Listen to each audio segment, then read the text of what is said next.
Here's a message of importance to millions of people who are continually pale and washed out, weak and run down. Doctors will tell you that these conditions are often caused by a deficiency of iron.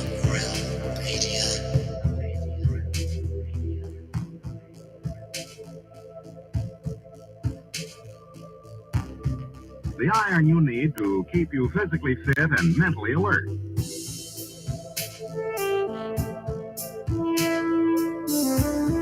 Medical studies show that 2 out of 3 women and many, many men lack the daily iron your body requires in a form your body can easily use and put to work.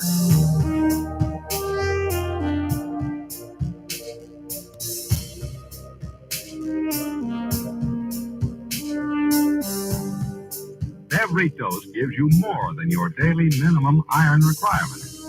We are not alone. We are striving for more. So if you're not getting the iron your body needs,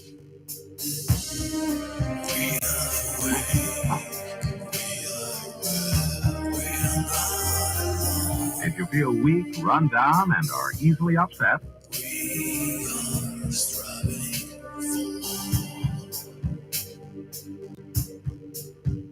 start taking iron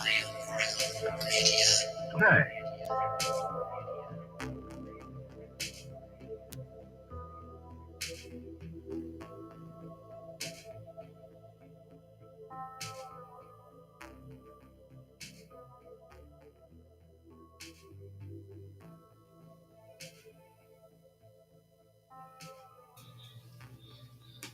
Into TGIF. Happy Friday, everybody. Welcome to Have No Sphere right here on the Iron Row Media YouTube channel.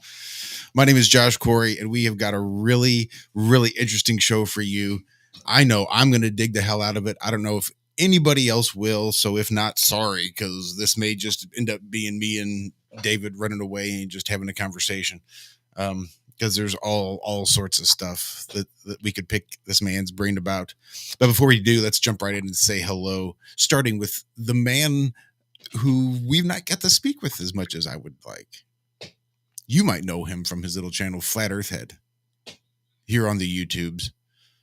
We all know him as Uncle Walt. Walter, how you doing, sir?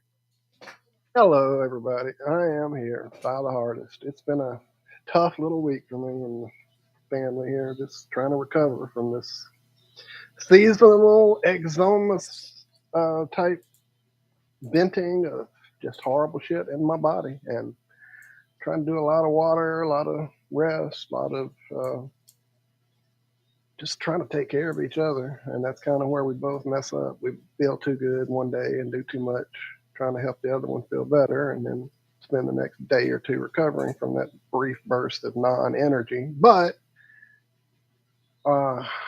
getting there. Like I said, the fever is finally gone, so that's a plus. And it's on the mend. And the boy here in my lap, so he's doing good after his little surgery last week. The biscuits are all healed up, so everybody's doing fine as we can. Been missing you guys for sure. Didn't want to miss another one. I completely just flaked out on last Friday, man. It was still bad, still fever and everything else. So I saw you there in chat, Rico. It was a good show, man. I got to pop in and catch a little bit of it.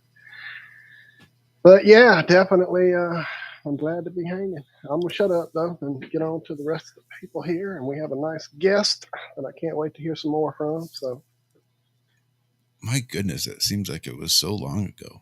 I know. Trust me. I cannot believe it was only a week ago Rico was here. Holy Jesus. I don't know. Time flies when you don't know what you're doing. What would you say, Zach? That was last week. Was it not? not? That was like 3 weeks ago. See, that's what it seems like. So don't fuck with me, because I might think it's still Tuesday. I don't know what day it is half the time anyway. Mr. Good Times for All here on YouTube. Zachary Zabala, Z squared. Too nice for rice. The Stay Puffed Marshmallow Man. the nomad. Zach, how are you? Hey, Josh. Hey, everybody. Walt, so good to hear your voice again, man. Been missing you. I was, I do my flat Earth search on YouTube, and I'll just put my filter to today. Well, yesterday I was going through and I saw somebody mirroring a flat Earth head original from like way back in the day. Oh, really? You doing sunset videos, yeah. Wow. I was like, Awesome. yeah, that's my awesome. boy. Cool. So yeah, your info is still touching people Good from deal. your old videos, even From the way first back weeks, in the day. literally. Yeah, Right. yeah. That's nuts. So yeah, love to see that stuff. I was like, heck yeah, I know that guy. But yeah, it's good to have you back, Walter. Always love hearing your voice, man. Yeah, You've been missing missed. y'all. Yeah, man, y'all, we're definitely all of you. I'm trying to type away there in chat, and like I said, it's definitely been tough being out of the loop. But I'm gonna shut up. Like I said, we got more folks to get to here. We do. We're going to miss Miss Cammie this evening. She's not going to quite make it in time, but we send our love and regards and keep our fingers crossed she'll be able to join us next week. It is pretty exciting when you get comments on your old videos. I got one recently on the one I did that first appearance when I called into the radio show, I guess. Somebody's like, wow, is Josh still on this channel or is this guy's channel? I'm like, yeah, this is me. We're still here. We're still doing our thing. And we wouldn't be here if it were not for all of you fucking awesome people that are in the chat right now. Which brings us to our next guest, which is someone who just appeared in our chat one day, as many of you do sometimes. And he was commenting and he starts showing up more regularly, and pretty soon he's there all the time. So the name David M becomes quite familiar. David, thank you for coming to join us here on Have No Sphere. Welcome. Yeah, I got to give a shout out to Callum. He's the one that linked me to your guys' channel. He was like, I'm going to go check out this other show right now. It's a Ironworks. And I was like, all right, I'll give him a subscribe. I'll see what it's about. And then I just joined up a couple of times and had a couple comments here and there with a couple interactions with people. And then just started coming back more regularly. And I enjoy the conversations. And the chat, especially like everyone that's in the chat is hella cool. Everyone that's part of the community, I guess you would call it, is amazing. Shout out to everyone in the chat. Ray, Ian, Liz, everyone that's out there. Rico, I liked your show last week, Rico. See, there's the second one. I'm pretty sure that was fucking last week. Jesus. I didn't really do anything but work. I mean, last week I could understand because I was snowed in for a couple days. But all I did was work. It just seems like so long ago. I don't know. I think it's because I did that show with Mike Saturday and then Glowbusters on Sunday. Just not used to having so many shows in between our shows. And I'd like to say now to Mike and Frank, I apologize for missing out on that Saturday deal. I definitely was excited after we talked on Wednesday and was really looking forward to hanging out with you guys on the weekend. But you missed a good time there, Walt. I know. So, but yeah. Did you go back and watch the video? Did you see any of Alex Michaels' garden? No. Oh my goodness! You got to go back and watch. He's growing his own tobacco, growing all. Dude, his garden is huge and it's beautiful. Awesome. Yeah, all permaculture, all built into the side of a mountain. Amazing. And this is one of the things that I really want to get into tonight, and why I'm so excited that David is here to join us, because he is just a wealth of knowledge on so many things, like I said earlier, but the one that's near and dear to my heart, because as he said, I'm still early in my addiction, is gardening. And not just indoor, because so many of the applications that people do outdoor can also be brought inside. And that's sort of the things I want to talk about now. My little indoor garden is producing. It is. If you can keep the environment just good and you can keep the those salt-based nutrients that you have to mix up with the water to pour into the soil or the dirt or whatever it is, because it's just nutrients for the plant. So you just pour it right in there so the plant can take what's in the water that you just mixed up and grow. It works. It absolutely works. You can get some beautiful plants. It's, relatively simple. Relatively. As long as things don't start to get out of whack, because then it's like carrying a tray of water, and if somebody moves one glass and that balance starts to go, and you got to try to keep the balance. And man, it can be so hard growing inside to maintaining the balance. So if you can get your dirt and turn it into soil, well, then you're really doing something. And I don't know how much David planned to talk about this, but that's something that I do really want to get into, is the medium in which he grows. But before we do that, I do want to just have David introduce himself a little bit. He's been on a few other shows, but I want to make sure that the Iron Scouts and everybody else out there gets the full rundown. So David, tell everybody a little bit about your journey, sort of growing up, and the things that woke you up to the reality around you. We were having this conversation a little bit earlier before we started the show, and I was talking about how I absorb information differently than maybe other people do. And when I was a kid, I had watched a lot of, just whatever programming, and I absorbed a lot of the stuff from the programming, and it made me question things. It made me say things that people thought were bananas, you know what I mean?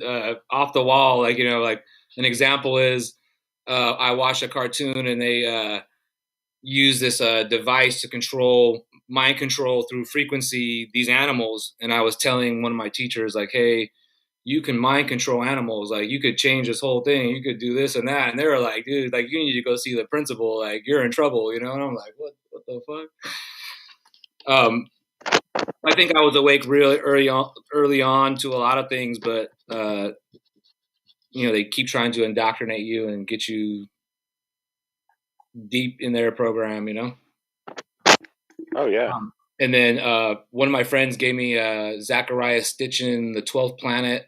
It was I read it. I want to say this was I was probably like 15 years old or whatever. I read that book, and I just got, I don't know what I got out of that book, but it started making me realize some other things. And I just started reading books like crazy, like whatever book I could get. Books about everything. Isn't that awesome when you get that urge to read? I used to have it all the time, but I was reading fiction though. I was fascinated with magic and stuff like that. Any book about magic, and if it had a dragon in it, it was even better. And I was reading, and still to this day, so much of that stuff that I read in those fiction books, I still think is somewhat, I don't know, it just rings true when you read it. Like you'll read something and it's like, wow, like you were saying, when you saw that program and you were just like, wow, that's real. Yeah, I knew right away it was real. I without a doubt, I knew all the things that they were showing, like it was stuff that they could do and were doing. Mm-hmm. So what cartoons were you into? I watched G.I. Joe. I don't know if you've seen that one, but yeah, dude, there's so much revealing stuff in it. Like you'll be mind blown. You just be like, dude, they're telling you everything. Like nothing. I need to go back and watch that now. It's on YouTube. You can find it. I visited. I recently visited it, and I watched 1.5 episodes. In the one episode, they drop so many hints and so many clues to so many things. It's so obvious, and I'm just like, whoa!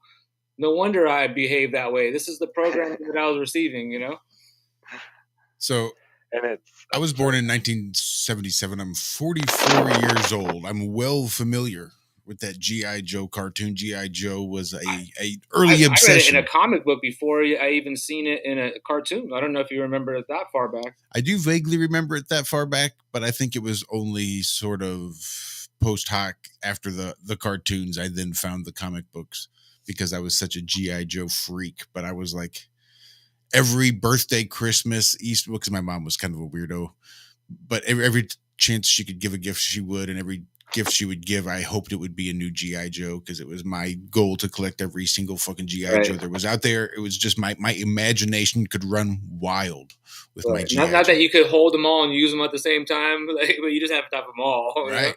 Because it depends on what episode. Who knows what episode we're going to enact or we're going to create at the time, right? Shut it. Oh, my cousin had like every GI Joe. No joke. Like every GI Joe. He had around his whole room these shelves that had these little pegs. You know how they had the hole in their foot? Well, his stepdad, my uncle BZ, made this just pegboards all the way around his room, like 360, and he had the GI Joes all lined up, and we'd get them down like maybe once a month and have a huge war in the living room, like 100 plus GI Joes out there fighting. When I was a kid, GI Joes were really big. Old man Uncle Walt here. Dude, if you can't blow off an arm with an M80, that's not a toy. That's all I'm saying. How's that for fucking inflation? Nobody talks about the inflation that GI Joe has suffered over the years. So I guess after that programming in my life, that period of my life, I stopped watching TV, and I started going outside and just doing things outside and traveling and going places and skateboarding and just doing like all kinds of stuff like that. And I ended up working, started doing design work, worked as a professional designer for 25 years, worked in advertising, worked in marketing, and all types of stuff that's related to that. Specifically, like, did logos, became really interested in symbology and symbols and studying symbols. And I started researching real early on, reference books at the library, dating librarians so I could take reference books home, all types of stuff. I mean, I don't even want to go into that, but I've been reading stuff like real deep for a real long time, and really I was looking at the pictures a lot, and I just started seeing what was out there, and I started seeing the old world, and it just started unfolding in front of my face, and I started understanding the symbols. And GI Joe, like going back to that, like it's Cobra, so that's a serpent, and GI Joe is the eagle, so it's the eagle versus the serpent. Mm-hmm. They're teaching us this stuff like super early on, and I just picked up on it real easy. I don't know, just something about it. I just decoded it real easy, and then it just the puzzle just started getting bigger and bigger, and I just started putting more pieces out and started feeling more pieces, and just listening to other people's what they got, and realizing that everyone has a piece. And I just got to take the good from them and put it in this big piece to see the overview of the whole thing. And I've just kind of been on that journey ever since, I guess, more or less. That's awesome. So you were really into books at one time, huh? Yeah, and like you said, like I read all types of books. Like, I mean, I read, like some of the books I read were like books I got through school. Like, I don't like required reading was like 1984 or Behold the Pale Horse. I read all those books real young, maybe like by 10. But then I read like Treasure Island and, whatever, like was the top 50 books, whatever they would recommend to us. It's like, these are the books you read, you know what I mean? Like, this is it, Nope, I was the same way. My parents and grandparents had more of a condensed version. They weren't like children's books, but more like a young adult themed version of all the classics. And when I got the Zachariah Stitchin book, I was blown away because it was nothing like most of those other books. It was like totally like off the wall, like just total different thinking. And it was like, like, oh, what he deciphered this shit and is saying that they created this and that. And like, like, oh, this is nuts, What age would you have been, you think, when you read that? I was probably like, I think 14. Yeah, that'd be about perfect. Yeah. I went through them. I went through the whole Sitchin books series. I was a huge UFO researcher. I So only to find read those that when one I found them, yeah. from him. And then the idea of this base of knowledge that's being presented to us through fiction that people just laugh off, and then they sit in front of this drivel that's presented as news. It's just full of lies and Right. agendas and fucking, control systems. But no, we're the idiots for thinking that G.I. Joe's true. That's just always been so ironic to me. And being a reader, I mean, good Lord, if the books I've lost borrowing them away to people, letting people borrow them, and, because I always wanted to share that knowledge. But yeah, the idea of a library is just, to me, that's the ultimate. That's the house. It's the music room, and then right next door is the library. So I went through phases. I used to move a lot, and you're lugging these books of these moves, and it's like this gets brutal. And I just like started like having like good friends, and I would just be like, "Hey, dude, you don't have that many books. I got some fucking books for you. What do you think?" right. When I got together with Michelle, she was as avid a reader as I was, so it was literally probably a year of us going through books. Box after box of books. I went, okay, I've got a copy of this. Actually, I've got 4 copies of this. I've got it hardback. I got the special. Whatever. Let's pare this down a bit. And we gave away so many books, and I miss them a lot because since then I've given away all the single copies we left each other, and so yeah. Well, to me, they're important. They're hard copies. Like we're in this age like where everything's become digitized, and like they could change and edit anything on the fly, and they could call it a Mandela effect. I'm not saying the Mandela effect's not real. I'm just saying that they could edit the information on the fly and completely change, And I think we saw that in what's the other like old, not 1984? What's the other one? Oh, A Brave New World.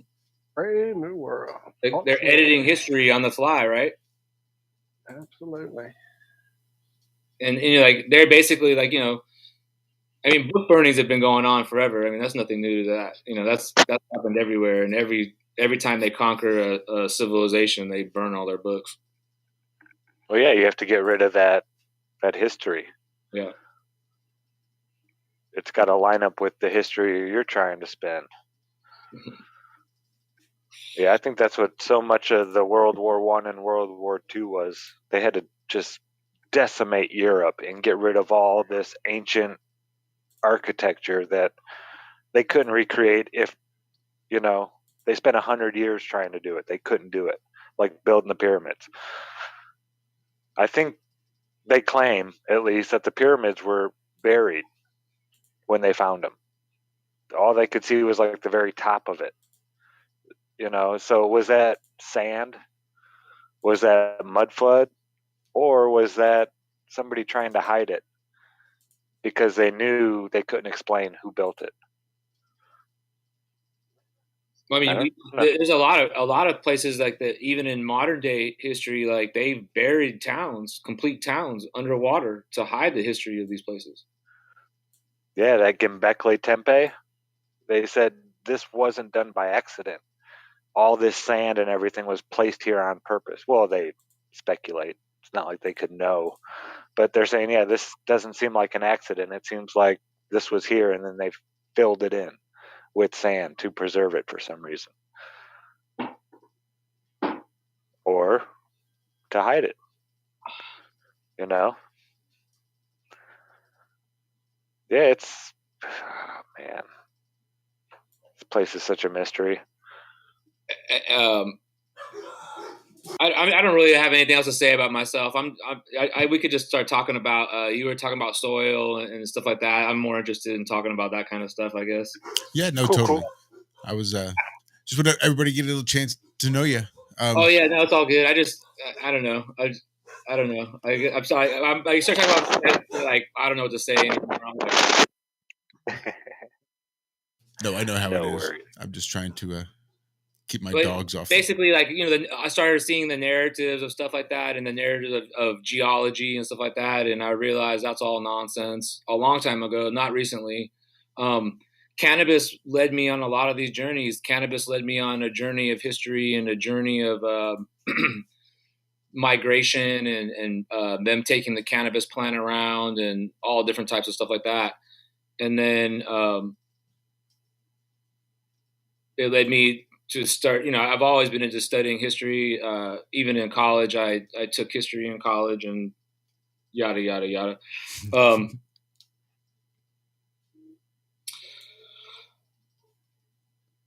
Yeah, my brother was a history major, and now he's kicking himself in the ass. Wondering why I wasted his time being a history major?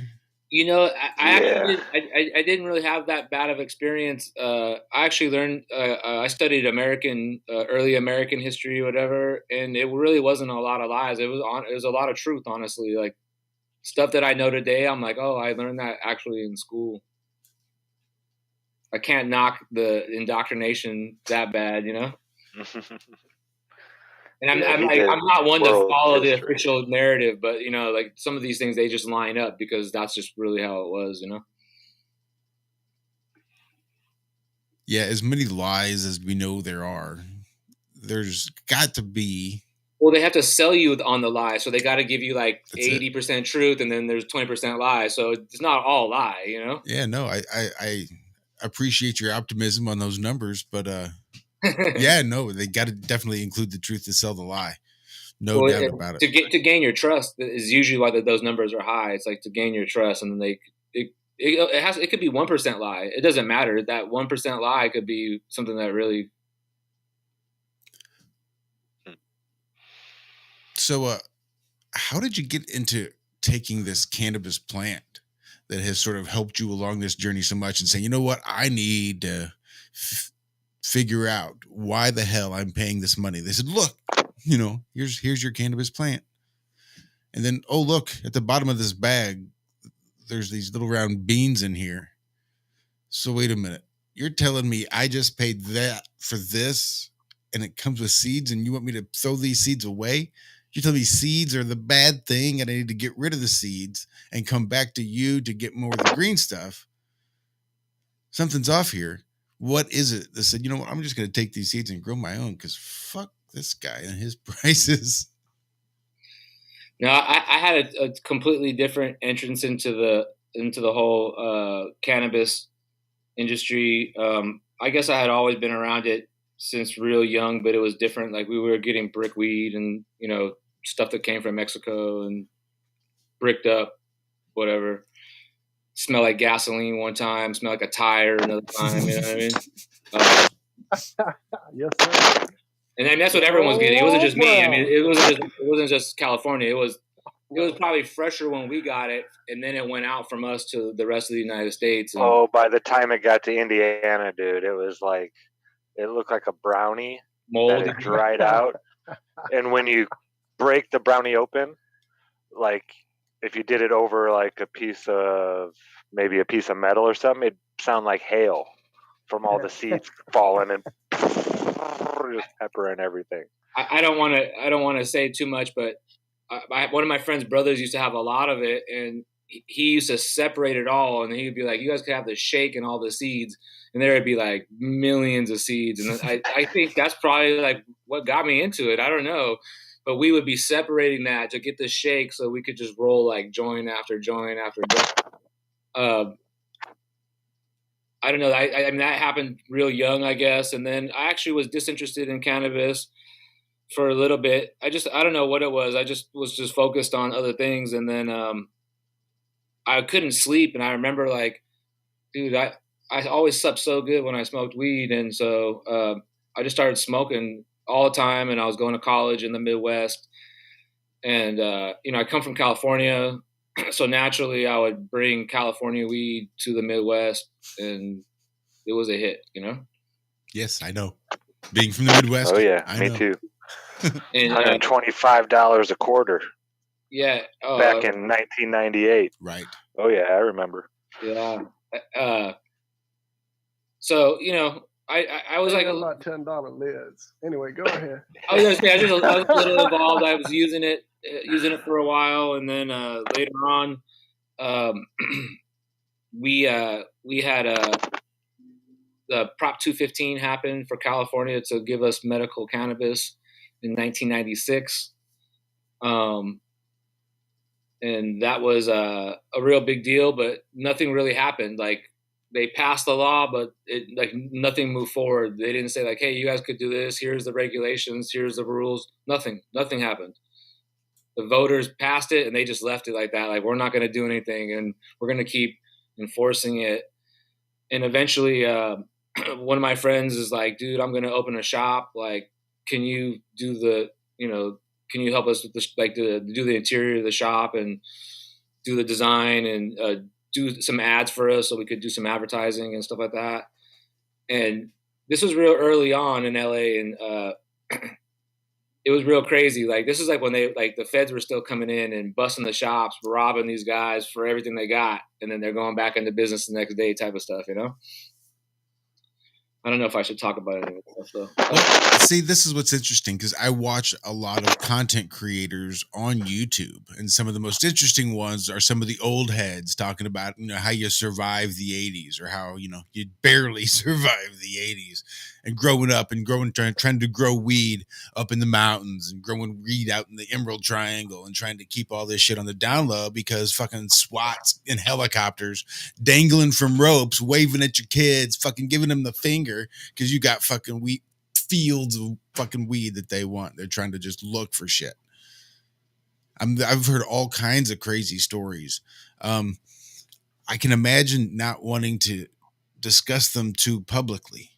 Well, I mean, at this point, I mean, it doesn't really matter. I mean, I'm not like, it's, I mean, that's really old. I mean, that's like 20 something years old. But I mean, basically, like, getting back to the question is, you were saying, like, how did I get into the growing? It basically started with, like, my friend had the shop and they were doing really good. And I was working there on the weekend, and I was doing all the advertising and I was doing all kinds of whatever. I was like completely involved with it. And the one guy that was a partner in it, he just kept saying, like, so, like, if you could grow, like, how many lights would you do? Like, and it kept being like this question. Like, every time I would see him, I'd be like, I think I would do like 8 lights comfortably, super illegal at this point. And I'm just like, yeah, comfortably, like, I'll do like 8 lights, And he'd be like, what if it was a 20,000 square foot warehouse and it was, and it was 50, like, how would you feel about that? And it just kind of was like on some talk about like that. And then one of my friends wanted to get some California weed and bring it back to wherever. But at this time, it's all the good weed would sell in California, and then all our trash would go out, and then you guys would get our trash. And this guy wants to buy the weed for, it doesn't even matter what the price is. We get more here, you know what I'm saying? And it's legal, and we're doing this legal business, this Prop 215 business, because we could grow the weed and sell the excess at this point to another patient. So at one point, my friend, he got busted, and he had some clones, and he had like, I think this is like pre-OG Kush or whatever, but he had some, or maybe it was like right when OG Kush happened. I'm not sure about the timeline, whatever, but anyways, he had some really important clones. He got busted. He had to turn himself in, and he was like, yo, can you take these clones and take care of them? And I was like, sure. And then next thing I know, I had to transplant them. And next thing I know, I'm like, well, I might as well start fucking growing this shit, And then the journey started from there. That's awesome. Did you lose any of those first clones? All of them. The neighborhood just had like a power outage for like 5 days. So it was like during the summer, so it was like 120 degrees, and they all died. But anyways, even before that, I just like got the bug though. Like I was saying that Josh, like once you get the bug, like it goes crazy from there, Mm-hmm. So what kind of soil do you like to grow in? So what I grow in is, I mean, I just basically, I start with like a soil mix. I do like a super soil, something similar to like a Subcool recipe. Subcool is a guy that passed away a couple years back or whatever. He made a recipe and he just mixed all these different minerals into his soil. And so I do something similar to that, but I add different humics and fulvics and other stuff. And I mend it differently, but I build this hot soil, let it sit, and then I put like bokashi and some other stuff on it, and then a bunch of microbes and basically like and then I have like red wigglers in there and all kinds of like just predator bugs and stuff like that. But it's a living soil and it's like a no-till. I basically like grow a plant, throw the plant in, it grows. When I'm done, I chop it. That plant builds a soil web food system throughout the whole soil. And that's that living soil food. So when you cut the old plant down and you put a new one in there, those roots go right into that system and the food's like available right away.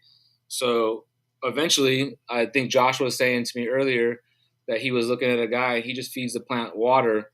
Eventually that's what you get to. Like you put so much stuff in that soil, all you have to do is give it water and let it do its own thing. Plants are programmed to grow on their own. Like we're not growing them, we're just aiding them to grow, you know? And I found out a long time ago, like if you want to be a good gardener or be considered a good gardener, you got to just be good at pruning. If you want to be good at growing cannabis, all you got to do is learn how to grow a good canopy. Simple as that. Yeah, that's what I'm going to do. That's what I was doing just before the show. Probably was running a few minutes behind because I didn't have time to fill my humidifiers before I left for work today after the show. So after work, before the show, I had to get down there and get them all filled up. And I'm looking at them like, ooh, some of these got a little out of control. And I needed to train them down a little bit because they were just, the canopy was getting just a touch uneven. And it's not like I grow it in a particularly enclosed area. So the canopy's not super like contained. My space is not utilized the way it should be for it to really maintain a canopy temperature and environment there at the leaf surface level. But as far as the whole room goes, I think it's okay. And they're doing all right. But yeah, it's something that's really gotten me just absolutely hooked. And if now my time, I'm not watching any less First Amendment audit videos. I'm just watching First Amendment audit videos and grower content because there's guys out there just doing podcasts, just we grow weed, so we're going to come together basically like we do here. It's all we do here. But instead of for flat earth, they got together because they grow weed. And they get together, they talk about growing weed, and their fans come and they come and they listen and hang out and ask questions and they talk about the chat, and it's a whole fucking thing, but it's all they have about an weed. amazing community. I sent you some channels. I sent you some links to that channel or whatever. Mm-hmm. And it's really diverse too. It's like they got the whole community involved. Like they have one main channel, but they're allowing all these different people to do like hour shows or whatever. Or a couple hour shows. So they're covering all the topics, and like really it's the community that has done all the research, and then these I'm not going to name any companies, but these companies come in and faceless companies come in and take over, and they use all our research, and that's what they use for their selling points to their investors, and they get all this money for it, and then they put out these inferior products, and it's just ridiculous. And pretty soon they've taken over the distributing companies, and they won't even distribute any regular products. It's not being backed by this nameless company. Well, like even the garden supply, like in the hydroponic industry, there's like a bunch of hydroponic stores, and basically the people that make Roundup, I'm not gonna talk about any of these companies' names, but the people that make that product, they have a partnership with this other company. We know them as a pharmaceutical company. They basically bought all of the cannabis hydroponic industry up. They bought all the distribution companies. They bought all the lighting companies. They bought all the nutrient companies, all of them, everybody. I mean, so we're at the point, it's like, my whole philosophy is vote with your dollar. You know what I'm saying? If you don't like them, don't spend any money with them. And I just had to find another way to grow. So I just got to like go more organic, and I just started looking into no-till and living soil, and it just made sense. And I just started doing it, and I just got better results. And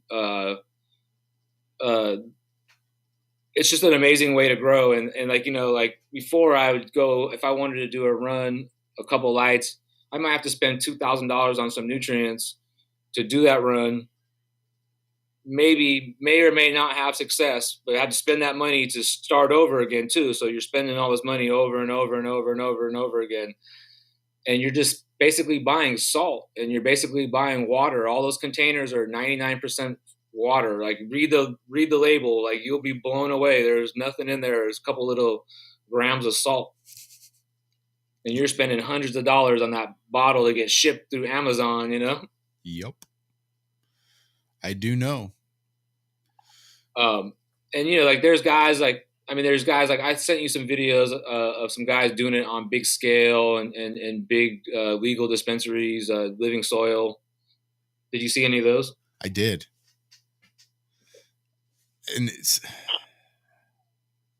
just mind-boggling to me, because even at my young age of 44, Doc Michael in chat says he was growing in 72. Wow, Doc. And think of the stress. I mean, you'd have to grow to have weed to reduce the stress from growing. How's that for a vicious fucking cycle? I mean, in 72, and then that's through Nancy Reagan and her bullshit. And now my dogs are going crazy again. Yeah, it's absolutely crazy. I just can't imagine. And now it's everywhere. You can literally go to Home Depot and buy a grow light. Yeah. Just that easy. Like, you know, since those companies, the people that make that product that I was mentioning before, they bought all these companies. So they started turning those products into products they sell at Home Depot. And I'm going to have to say the name of this one, but it's literally called Black Magic. So the name of the product is called Black Magic, and it's, you know, like their soil is called, I don't want to, whatever, you know what I'm saying? Yeah. That's the name of the product. We're not disparaging any companies here. Yeah, but this is a product they sell at Home Depot now. Like you could buy your whole grow setup at Home Depot and just literally start growing if you wanted to from Home Depot. Yeah.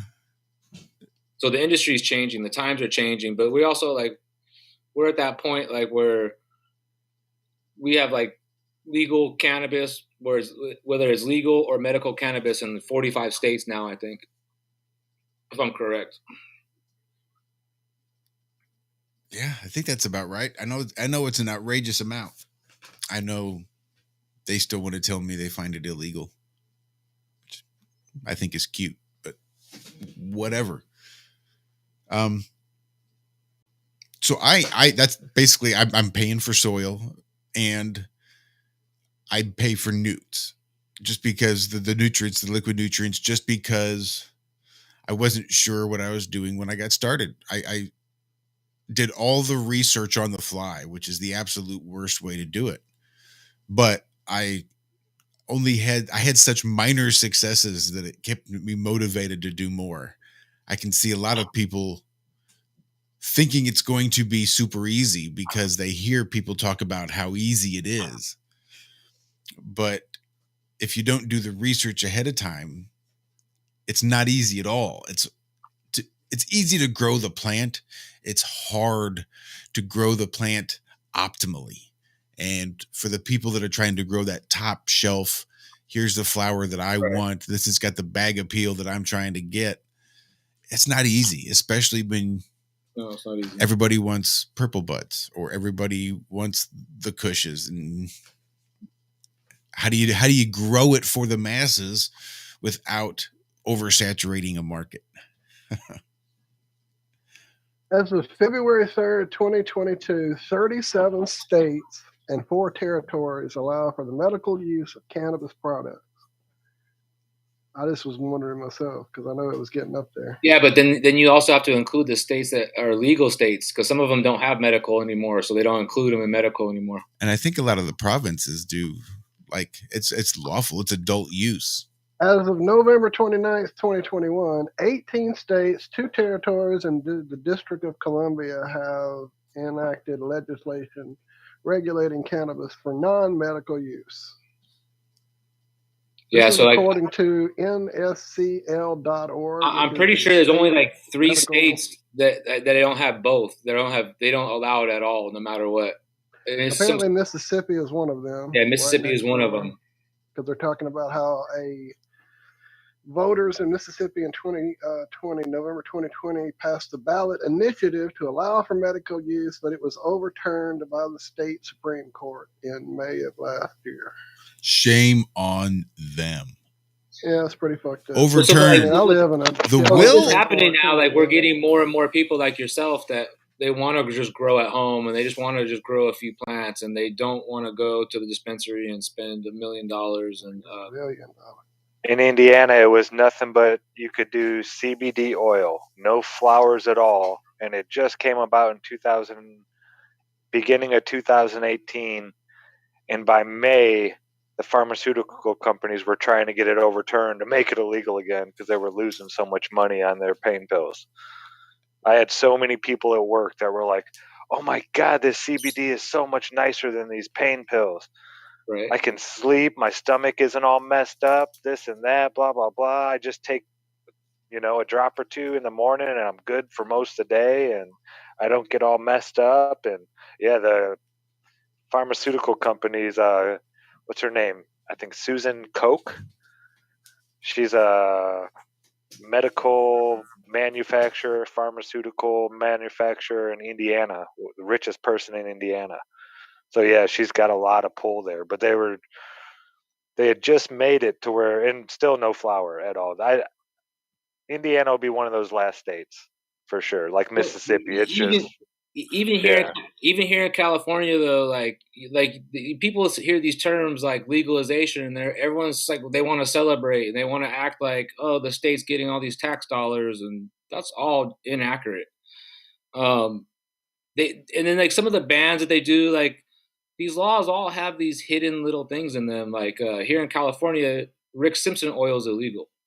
And Rick Simpson oil is known to cure the C word, not the recent C word, the original C word. And so that's why when they funded legalization, the pharmaceutical companies, they funded it. We followed all the money and we saw where it all came from. And they wanted to give you the watered down versions of the CBD. They want to give you the watered down versions of the THC, and eventually, as we speak, there's already companies that have already like basically took all the DNA and all the whatever from all these strains, synthetic. Yeah, and they're releasing. They already have them, but they're putting out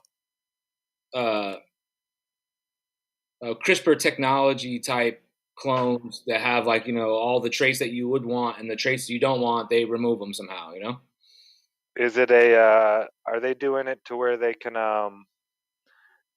like manipulate chemical compounds to make your body think it's this chemical compound, but really it's just a bunch of oil molecules that are rearranged? And well, I mean, cannabis is tricky. Like cannabis, like everyone always has like, oh, they're like, oh, Maui Wowie's the best, or this is Jamaican, this is the best, and this is the best, whatever. I mean, really, cannabis just grows differently in different conditions, and it has different things to fight off different pests, and that's how it makes the THC. It's like sunscreen. It's like a sunscreen against the sun. It makes these scents to fight off the bugs that are in that area or whatever. So that's where we get these different smells, but not all of it. Some of it is genetics, but I would say originally there was like one cannabis plant that they just took everywhere, and then they just started getting different varieties because when they grew it closer to the equator, it grew different. When they grew it in the Kush mountains closer to the sun, they grew more bushy and more stocky, and they more indica, they had more THC on them because they were close to the sun, so it needed that sunscreen, so it had crazy amounts of it. That is awesome.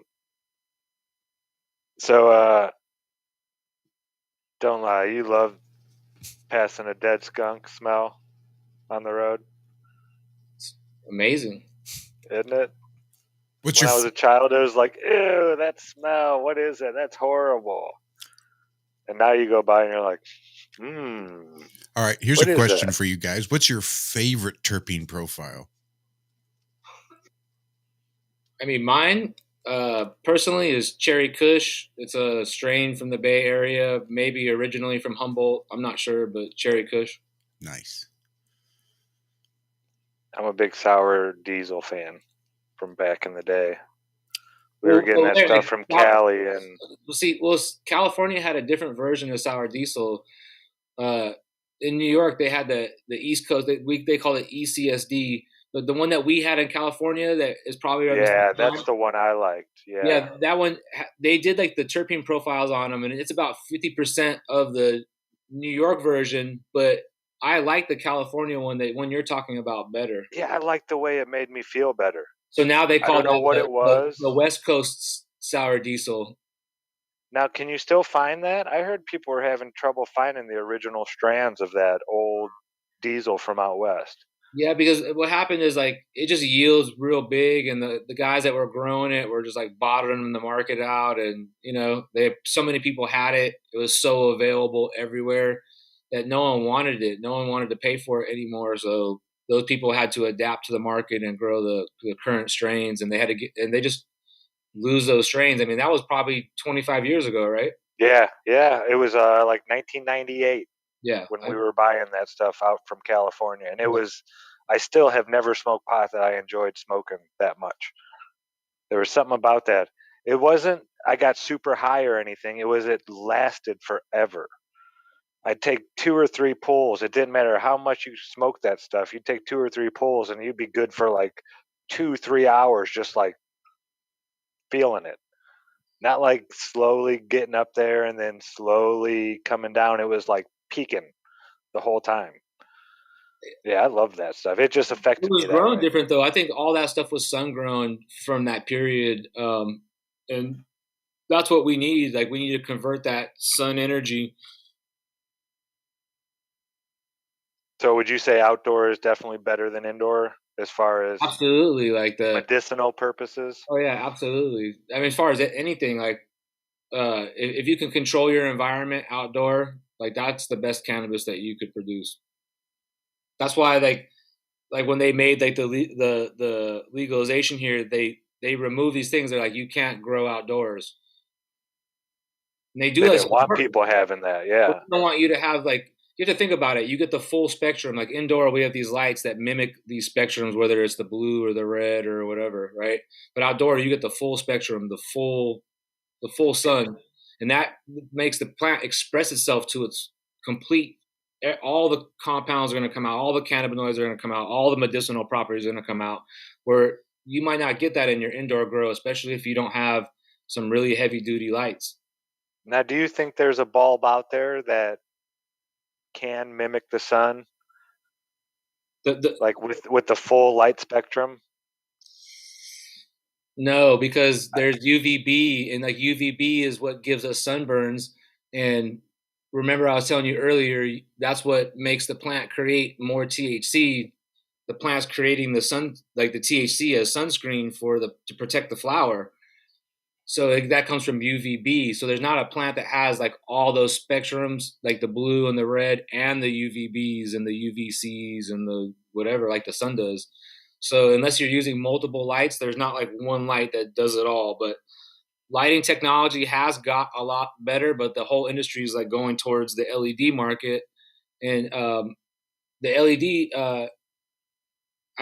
I don't like to say these companies' names, but whatever. Like one of these big pharmaceutical companies invented the LEDs in '74. I just have like this crazy suspicion that they're just not good for you to be under all the time.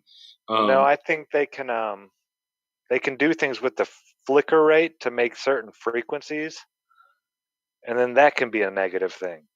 Right. You know,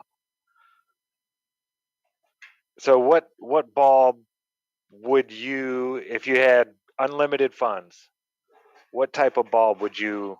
I right now Would you want? I actually like there's a company out in Vegas that makes I'm like at the point where I don't want to support. I want to vote with my dollar, so I only support brands that aren't distributed through any of these big distribution companies that feed the beast, whatever. And there's a company in Las Vegas that makes some really high end LED lights. I think the company's pronounced Foss. It's a FOHSE. They're an LED light. Those are the best lights on the market right now. Period. All right. How much? Do you know how much those would run? Like just $3,000 each. wow. And what kind of What's the footprint do they shelf have? life? Yeah. What kind of what? What kind of footprint? My friend had one of them, and he did. I think the footprint he told me was 5x9. Holy shit! But it's a really big lamp. It's a big fixture. But the footprint was 5x9, and he yielded something crazy like I want to say like 12 pounds in the 5x9 area. Damn. Like that's unheard of. You know what I'm saying? Like so just like just some testing that we've done. Like it's definitely the best lighting out there for sure. Does it give you everything? No, I still use a reptile bulb like for the UVB. Have you ever talked to anybody that's used those sulfur lamps? No. It runs on like a 220.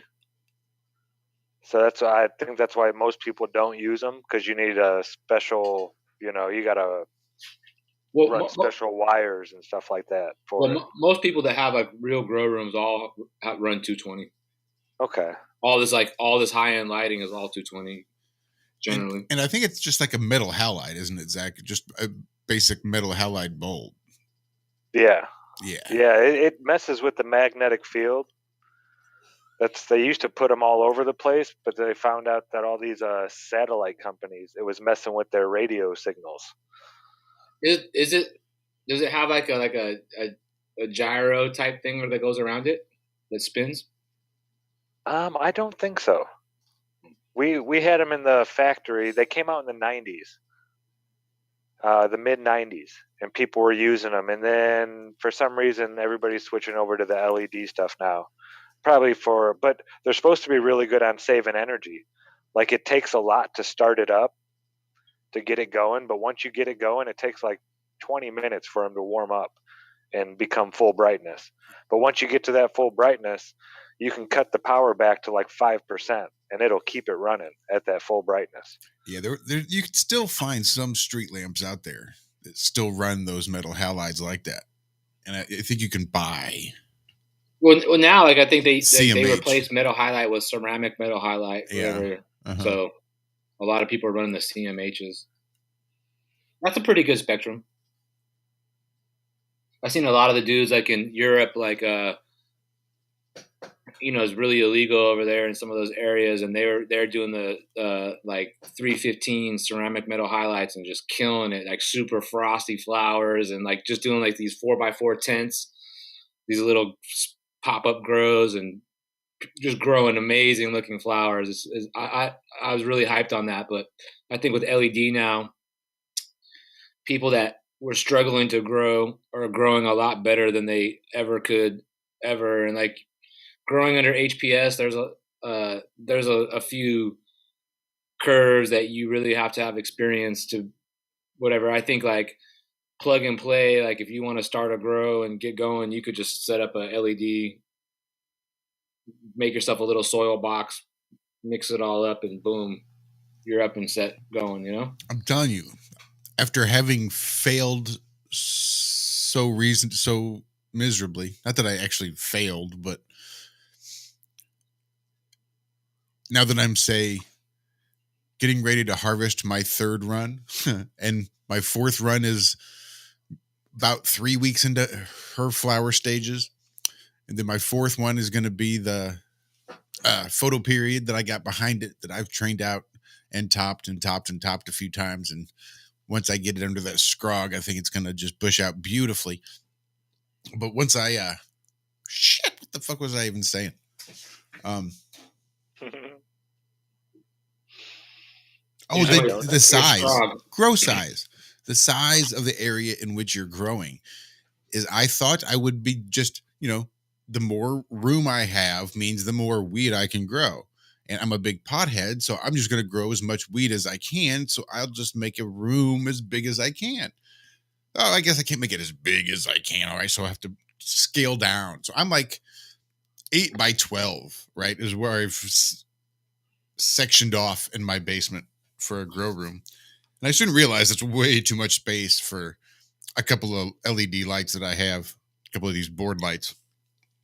So I sectioned it off again. So it's like 5 by 8, a little more reasonable. And that's when I started scrogging that second run, when I trained them out and scrogged them and just big and beautiful. And took 3 months. I vegged them for 90 days and had them just big and beautiful and gorgeous. But they were boys, so maybe that had something to do with how well they grew. Right. But next time I think I'm For going to... those that don't know, the male plants grow way faster than the female plants, and they grow, and they usually look beautiful. They usually look healthy. They're usually vigorous, and you're like, oh, this is a beautiful plant. And when you find out it's a male, you're like, oh. Yeah. So, and that's what I'm counting on that last run to be, that when I spent so much time topping and getting it good and femmed, and it's just, I was really surprised with how well it did given the abuse that I put it through. So I'm really kind of counting on it to be a male, just because that's how I do. Like for me, like my experiences was like, I just trial by error at everything. Like I made a bunch of mistakes, and that's how I got good at it, is failing. You know what I'm saying? Like just literally like having stuff happen and just being like, I'm never going to let that happen ever again. I'm not going to lose a plan. I'm not going to, whatever the scenario was, Yep. And the ease with which you can take a 2 foot by 4 foot grow tent, put a light in there, put a couple of lights in there, and you only need one. Right. But you could grow enough weed for you and your better half, and you can be the hit of the party because you can basically have weed to give away to fucking everybody whenever you go places, because you'll just have an excess. That's with a single tent, a single light, minimal investment. That's what it takes. And you would have more than you know what to do with. It only requires the patience. As people wake up, I mean, I think people are starting to realize, and that, like, like here in California, like to go out to a shop and buy an eighth of weed is like $90 to $120. We have 45% tax. Ouch. That's crazy. So like these companies, there's a guy producing it. That's his own company. They're getting taxed, and then they're selling it to these shops. So then they have to then put their money on top of it. So they're the middlemen at that point, and then they have to pay 45% tax on top of all that, and it's really expensive. So, like with more states becoming like medical marijuana and laws changing and stuff like that, we're going to see an resurgence of a bunch of different new people growing, and a whole new community popping up. It's going to be really interesting. I'm watching. Oregon was bad with 25%. Good Lord, man. That's ridiculous. 45%. Yeah. Yeah, and I imagine the growers are already out there with a plethora of knowledge, but they could never speak about it openly, like, Right. So yeah, we're going to see all this great knowledge coming out from all these old growers. Well, no, I mean, at this point, like, some of these people, they don't want to say anything. Some of these people don't want to participate in that system at all. Like, they don't want nothing to do with it. Well, I'm talking about like people like us sitting here right here. I could see how, like, if it were illegal to grow like it is here, if I were growing pot, I wouldn't be talking about it openly. Oh, yeah. Yeah, absolutely. But now if it's legal in your state and you have been growing for years and years and years, now you can jump onto a live stream and be like, hey, yeah, I know this and I know this and I had luck doing this and this and that. Right. So yeah, hopefully people will have the the courage now, you know?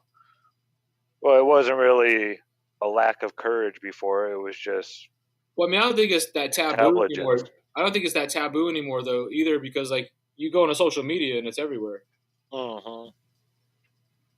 It's becoming the norm. It's becoming like completely desensitized. You know.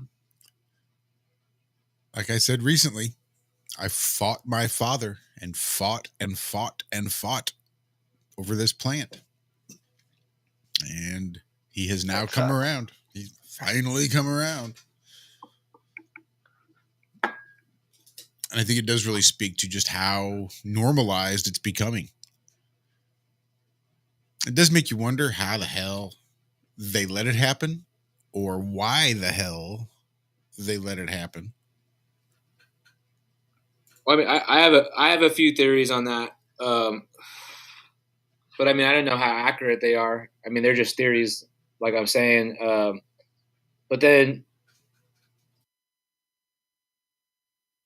I'm not really sure. I mean, that's a really interesting question. Why did they allow this so they could make their money? I mean, I guess that's one reason, but I don't really think that's the motive. Mm-mm. I can't imagine. Do you think there's maybe some white hats out there? Some of these white hat secret societies, or at least gray hats, that are tired of seeing the black hats win? Absolutely. I think some of us are those people that you're talking about. You know what I mean? And at the end of the day, there's got to be balance. If there's the bad guy, there's the good guy. If there's the bad whatever, there's a herbal medicine to heal you from that. You know what I mean? There's a plant out there for you. You know what I'm saying? Yep. Zach was talking yesterday about edible plants, whatever, and I was like, yeah, there's like 40,000 edible plants that like no one knows anything about. They know nothing about. And we're talking about the fungi mass that's like 5,000 square miles or whatever, and that's how plants communicate. And Biggest living organism on Earth is a fungus. Guys, if you don't know what we're talking about, we're doing a little show every Tuesday and Friday morning, kicking it off for me anyway on the Central Time Zone from 4 a.m. to 6 a.m. Central. That's Tuesday and Friday morning over on Truth Frequency Radio, TFRlive.com. Then we also do it there on the YouTubes and the D-Lives and the Odysseys and the Facebooks and the Twitters. But I realized we're going out all these places, but for very little. I mean, the only reason I really go to these other places is really just so that I can see any word commenting over on D-Live. I understand there's probably sometimes some people on Odyssey. Odyssey's chat doesn't link up to Restream, so I don't get to see it. And I just can't have all those windows open with all those different chats. There's no way I could possibly keep track. Probably. So I do appreciate any word and those people that do it. But I think we're going to have to maybe trim down some, because we are now also officially given permissions there on the websites to begin streaming and uploading videos to Rockfin. So a big thank you to Bob from Globebusters out there for sending in his recommendations, as well did Awesome Austin, sent in one again a few months later. And then Bob, well, he sent another one a few months after that, just as a little reminder. Then a big shout out to Lucas King, LC King, who got a hold of Benjamin Balderson, who then sent in yet another recommendation. And then shout out to Rockfin for responding in such a timely manner. We'll see you soon. It's going to be good. Now, we've been thinking about what we can do for some Rockfin exclusive content. I don't want to take away what we're doing already. I don't want to have to change anything in that regard. So we've been trying to think of things that we can add without really adding much to our schedules. For production value, for Rockfin only, Rockfin exclusive content. And we've had some ideas. We've had a few ideas. So be sure you head on over there and subscribe to the Iron Row Media Rockfin channel, because damn it, we're there now. So many thanks to all of those involved. Thank you, Bob. I see you in chat. Yay. I am happy.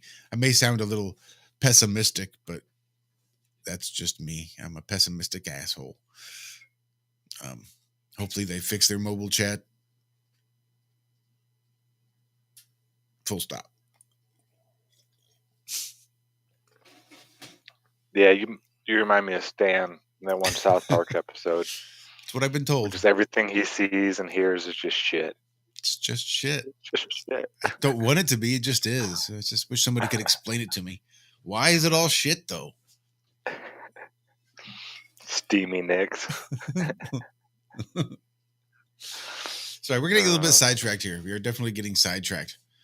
So Yeah, I have some stuff. I have some church windows that I want to share. fuck yeah! I want to talk about some decodes that I've done in Bibles and not different books, not just the Bible, but like different books in history. But I have some church windows. I have like 300 of them. I'm trying to let me just organize it real quick, and then I'll share the screen in a minute. I don't want to make it this big of a deal. You know what? But basically, I started looking around at rose windows inside churches and started seeing cannabis everywhere. And I started seeing all these things, and I started doing these decodes, and I started realizing that cannabis plays a big role in the hidden histories. And that's where it all started. That's how I got on some of these journeys, is discovering this old world history and hidden history, and how they used cannabis in ancient times, how they healed with it. And it led me to studying water, structured water. And then I started realizing, I started just putting it together. Water's programmable. Cannabis puts off these THC. If you zoom in on them, they're crystals. That crystal is programmable. So when you grow your own cannabis at home, you put your intentions into that plant. That plant is programmed with those intentions. You get out of it what you put into it. And I started seeing these things, and I started realizing, like, I'm not going to walk into a regular store and buy this cannabis from the guy that hates his job and hates the plant and doesn't do this because he loves it, and this is what he knows that his body needs, and all these other things, whatever. I can't support that anymore. And it's just like, I got to just do it myself, grow my own stuff, grow my own everything as much as I can do, you know? Fuck yeah. Absolutely. Well, intent is so much of it. Well, everything's full of water, right? All your food is, all that good stuff is, it's like water based. So like it is programmed in some way, you know? And just you know, the plants you grow, if you intend for it to be a medicine to help somebody and this and that, this is one of those things that you can't measure, you know? You can't put a number on intent. So it's hard to really gauge it. But I mean, you can do amazing things talking to plants while they're growing. Absolutely. And get them to, you know, you can tell them what you want them to do. And I'm just saying, don't knock it till you try it. No, absolutely. Things, no, you know? you're absolutely correct about this. And the more you build a relationship with the plant too, like I set my intention with the plant. I tell the plant, like, hey, look, I'm growing you because I'm going to help this person heal in this situation, and this is what I need you to do. I need you to put off more, you know, cannabinoids or whatever geared towards this. And the plants, they respond to that. That's why there was the medicine man, you know, of the village. Everybody could grow plants. They probably did, probably for recreational use, you know, sitting around having the old powwow or whatever. But when you wanted to get healed, you went and got the medicine man's plant, because that's what he intended it to do, you know. You intended this to bring the tribe together and to have fun on, you know, after the hunt or whatever, for the celebration. But the medicine man grew the plant to actually heal, and he put that focus into it. So yeah, I think your intent is so important in stuff like this. Absolutely. And I think that's probably why you needed so many different medicines, because I suppose different intent might work better with different plants. So you can't, there's not just one cure all that fixes everything. Oh, you got an arrow in your neck. Here, smoke this, you'll be fine.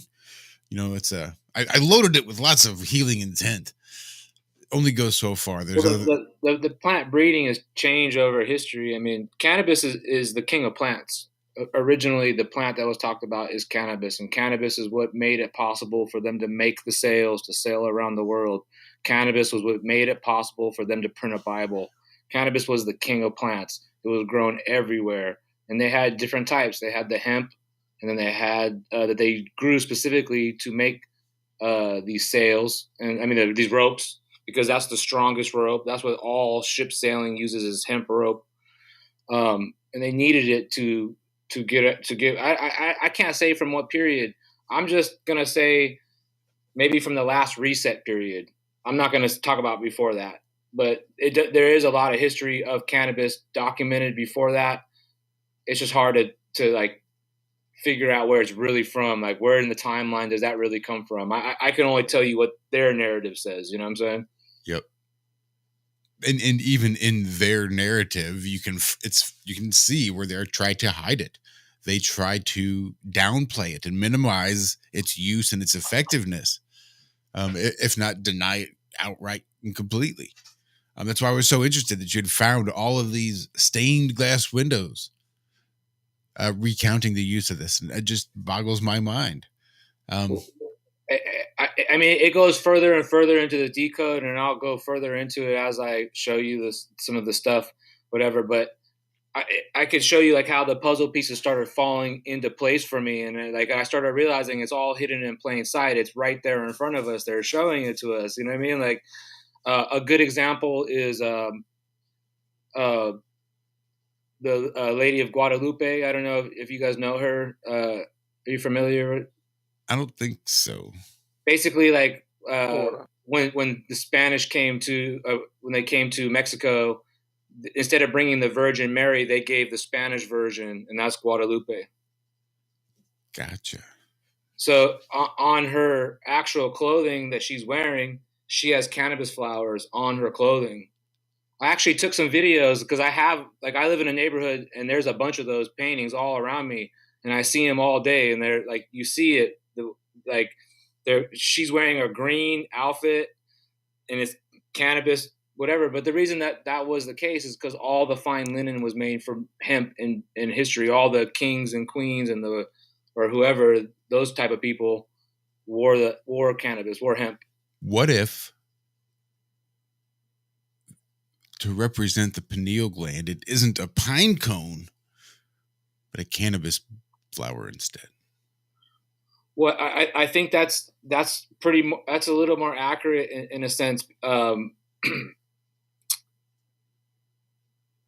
don't know where to start with this. Sorry, didn't mean to put you on the spot or anything. No. Yeah, I don't know where to start with this. I'm trying to think. I have to rewind a little bit. Okay. Like Tesla talks about the universe 3, 6, and 9. And I did my own research, and it was during my research when I was healing, and I came across the omega 3, 6, and 9, and that's a balance that we have in our body. And I started putting all these things together, and I started realizing like the universe is inside of us. We are the universe. The universe is inside of us, literally. And I started like having all these like correlations with all this different stuff with the omegas, and I started finding out that like hemp seed is a complete protein, and hemp seed has the perfect balance, omega 3, 6, 9. I was telling you this in another conversation in another channel. We were talking about this, and I was telling you that we have the endocannabinoid system, and that's the system that regulates all this, our every major system in our body, our central nervous system, our lungs, whatever. And these endocannabinoids aren't only in the cannabis plant, correct? I mean, they're in pretty much almost every plant. Well, yeah, and breast milk, and when the mother's breastfeeding, she's feeding cannabinoids. The body produces a cannabinoid as well. So yeah, this is just the plant that has more than most plants. Well, we have like there's different receptors, and they came out and they started telling us about CB1 and CB2, and one's in the brain, the other one's in the body or whatever, and then they have 3 and 4, 5 and 6 and 6 and 7, like they have different sets. They only tell us just a little information, but I started like studying that stuff, and I realized that gland, the pineal gland that we're talking about, it's powered by the endocannabinoid system, and it needs the different stuff that powers the endocannabinoid system to power the pineal gland and activate it properly. So I think that you're right. They are showing you that pine cone. They are showing you this is what it takes to unlock your pineal gland. This is the key. Yeah, and it's a gland that has been ignored for so long. Well, I had an argument with a nurse. This lady was a registered nurse for like 30 years or something like that, forever. And then when I had first learned about the pineal gland, I was like, oh my God, I had no idea we had a gland in like right at the base of our brain behind our. No, you don't. There is no such thing. There's no glands in your brain. Blah, blah, blah, blah, blah. I've been a nurse for 30 years. Blah, blah, blah, blah. Pulled up a diagram, showed her. You're like, that's what produces the milk. This is one that produces the milk, and this is the one that produces the honey, the pituitary gland. Yeah, it's something that they don't want us even knowing about, let alone researching and looking into. Yeah, but I going back to what we were saying earlier, I mean, maybe they want us to know. Maybe they want us to wake up to this stuff. Maybe they want to see who's going to wake up to it and who's not. Oh, yeah. Well, I think that's one of those universal laws that they have to follow. They have to tell us everything. Everything they know, they have to tell us. But if I do it in a cartoon or in a fiction movie, people won't take it as truth. They'll just take it as a story. Right. But hey, I told you, That's what I think the power of not just this acceptance now of cannabis, but as we've seen over the last 7-8 years, a more widely acceptance of flat earth. It's the truth can't be hidden. We know it, we say it, we believe it, but then we put this sort of extraordinary power into these powers that everyone's been under a dark spell, and everyone's Yep. been under this, we could just call it mind control. And when you start smoking cannabis and you introduce it into the population, when you smoke cannabis, it helps you create new neural pathways in your brain so you can get around those blockages. So you're no longer trapped. You can get out, you can get free, and then you can open your mind to see other things. And that's why they always try so hard to keep it suppressed so you wouldn't wake up to these things. And I mean, even to this day, like, there's so much trickery. Like, everyone thinks they're getting the best of this and the best of that, and a lot of it's just marketing, and it's just a scam. Like, I mean, it's just to get you for more money. Yep. But like, we have this powerful plant, and I found it in all these historical books and all these different historical things and places, and talking about it, and all these things that people using it. And then I found it was like everywhere through the church, and they were talking about it in this. It's coded. There's like literally they coded it in all these different things, and I'm just like was blown away. So I just started like researching all kinds of other stuff, and I just kept finding it everywhere. And it used to be a common thing that everyone used, and that's what they fed the cattle with. And now the cattle's diseased, and now people eat diseased cattle, and they eat the diseased milk from the diseased cattle. If you saw the conditions that cattle live in, you wouldn't eat from them, or you wouldn't eat their meat. When I was on a walkabout, I met this guy. He was really good friends with Carrie Musgrave. Haven't seen Carrie in chat for a while, but miss you, Carrie. Love you. She's a nomad chick she's a nomad, like hardcore nomad, years going on now. But she was traveling with him. There's like 4 of them. They'd all camp together and whatnot. And his whole diet was pretty much hemp seeds, shelled hemp seeds.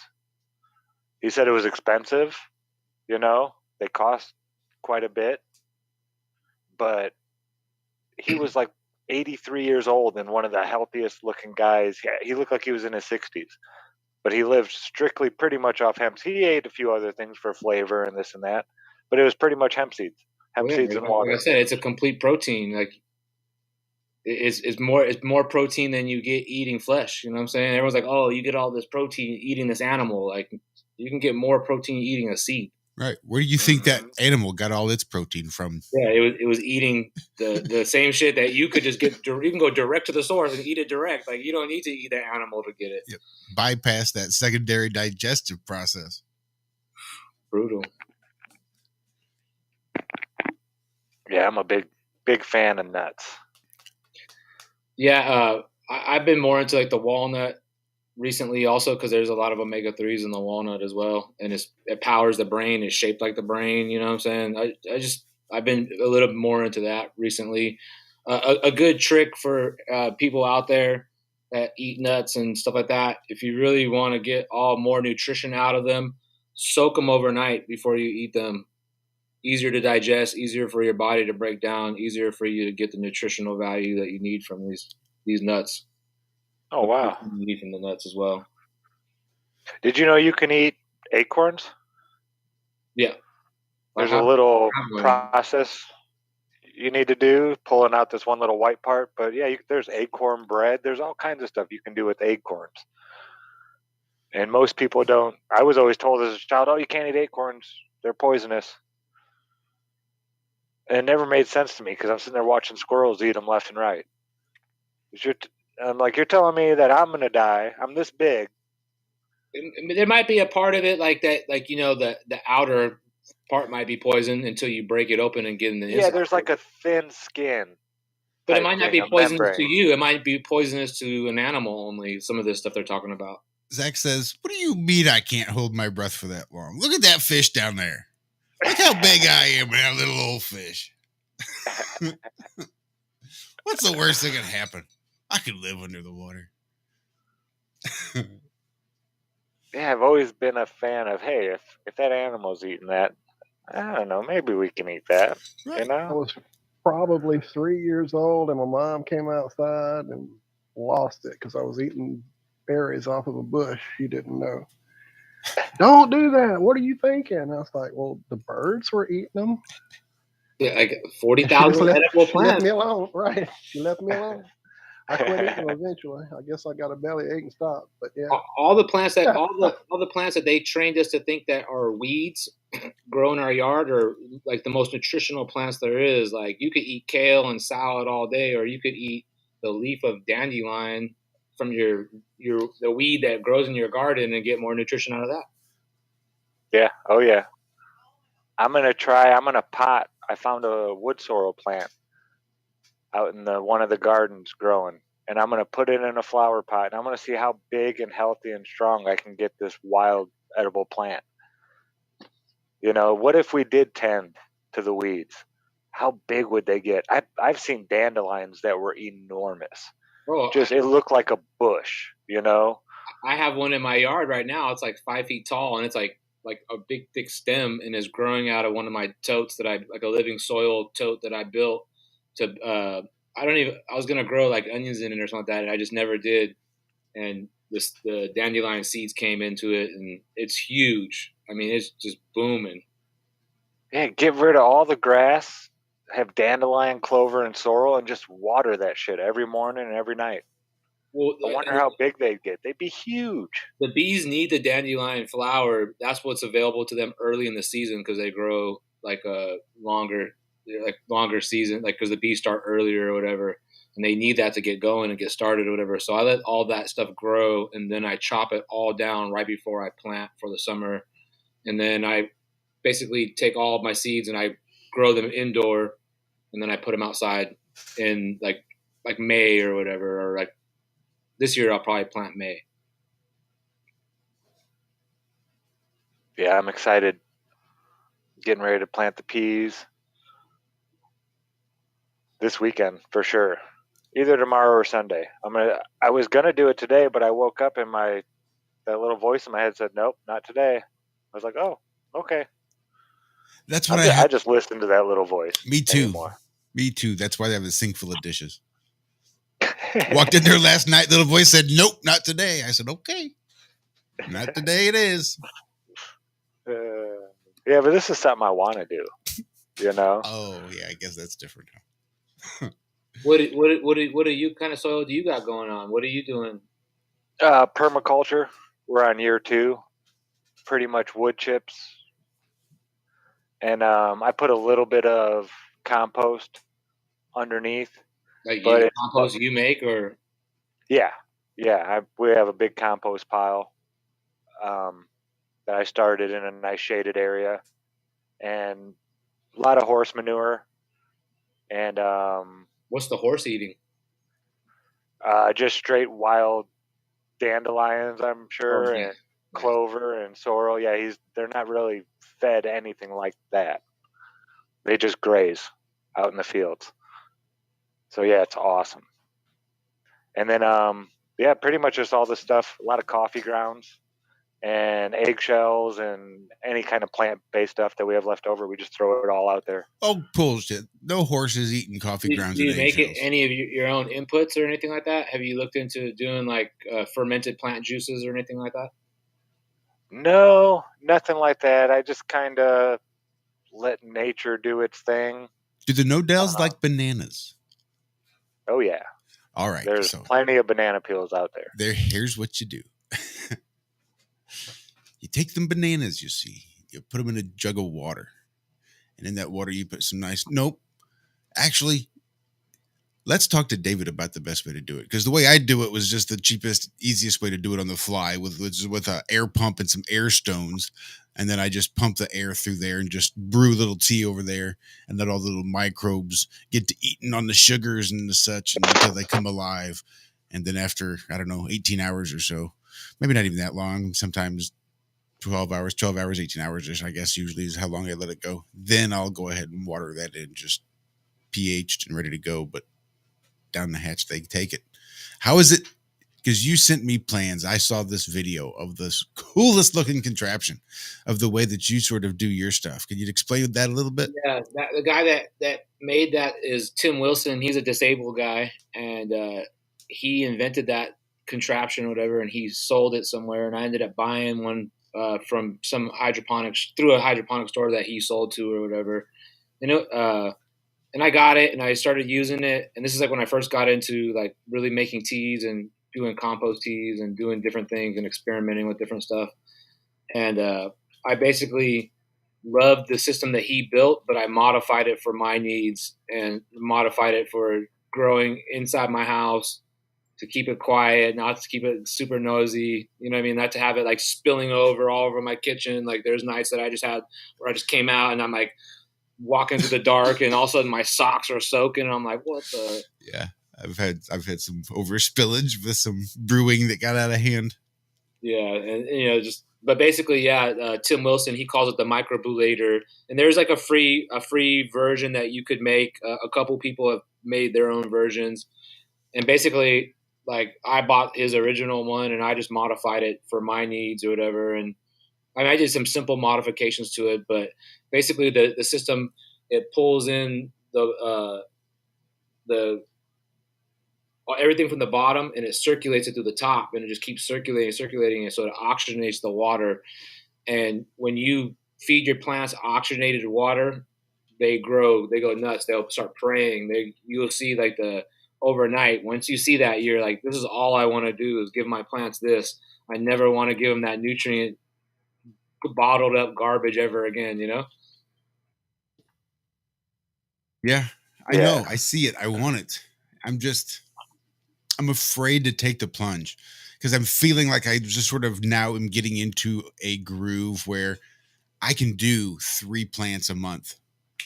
But here I am, telling everyone like eat organic, do this and do that. But then I'm growing with some salts. Like that doesn't make sense. And I just had to be like, dude, this is what you're doing from now on. Like whatever you did before, that's all out the window. Like I've been through many phases and I've grown many different ways, and this is actually the best way to grow. This is, basically we're just mimicking nature and we're just trying to do it indoor. You know what I mean? So I've heard that they've taken and tested side by side and seen absolutely no difference. So as far as science is concerned, that there is no difference between the two. And in a blind test, you couldn't choose one from the other if both are grown that's optimally. that's all test results. And like, you know what I mean? Like there's tests that say the opposite of that, you know what I mean? But like what I do know, like in real world experience is, the most sought after hash that there is that's made in the market is living soil grown hash. That's the most expensive hash that's out there in the market. Also, living soil hash yields way better and it's like way better all around, like terp wise, everything. So that's the most sought after stuff. So fuck a test and fuck this opinion and fuck what this guy says. This is what people are spending their money on. You know what I'm saying? Ian in chat nails it. It's the love. I've heard they classify cannabis as a hallucinogen, like LSD, and What? it reminds. That's what I've heard.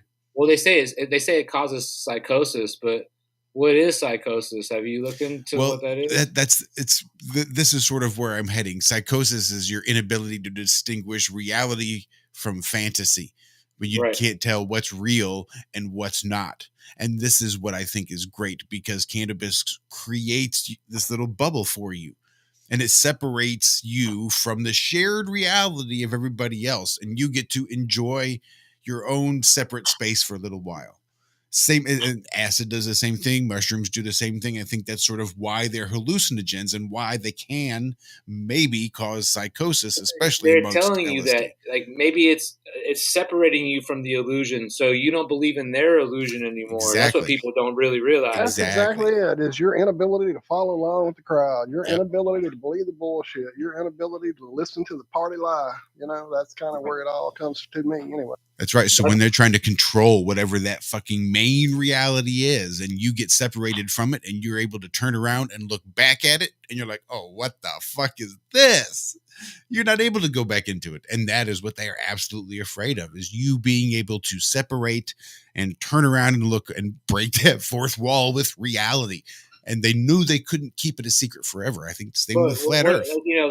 My experience was like, to talk a little more about myself, which I really don't want to, but I was diagnosed for incurable disease, and I used cannabis, and I cured myself of it. Completely cured myself of it. Completely reversed it. Completely, 100%. Our first guest, yeah. our very first guest on Iron Realm Media on our Friday night show, cured himself of prostate cancer, stage 4 prostate cancer, twice. They sent him home. No prognosis, no treatment plan other than go get your stuff and your affairs in order, because there's nothing we can do for you. And he went home and started taking the Phoenix tears and was just going crazy. What the fuck? Well, that's RSO. That's what I was talking about earlier. And that really works. That's really, and that's like, did we really get legalized cannabis? We can't have RSO. How can you? They banned it. It's too potent. They don't want you to have high THC. They don't want you to have that psychosis, because that's what will happen with high THC. What is psychosis? Like you're and that's part in of the California, spiritual world. right? What? I'm sorry, what? I'm sorry, what? You said that was in California, they outlawed it or whatever? Banned Yeah, it? it's just like the hidden stuff. Like people are like, oh, you're getting this great deal. Like 45% tax, that's crony capitalism. Like, yeah. You know what I'm saying? Like that's ridiculous. Yeah. Like that's like you're in business with those people. Like those are their partners. You know what I'm saying?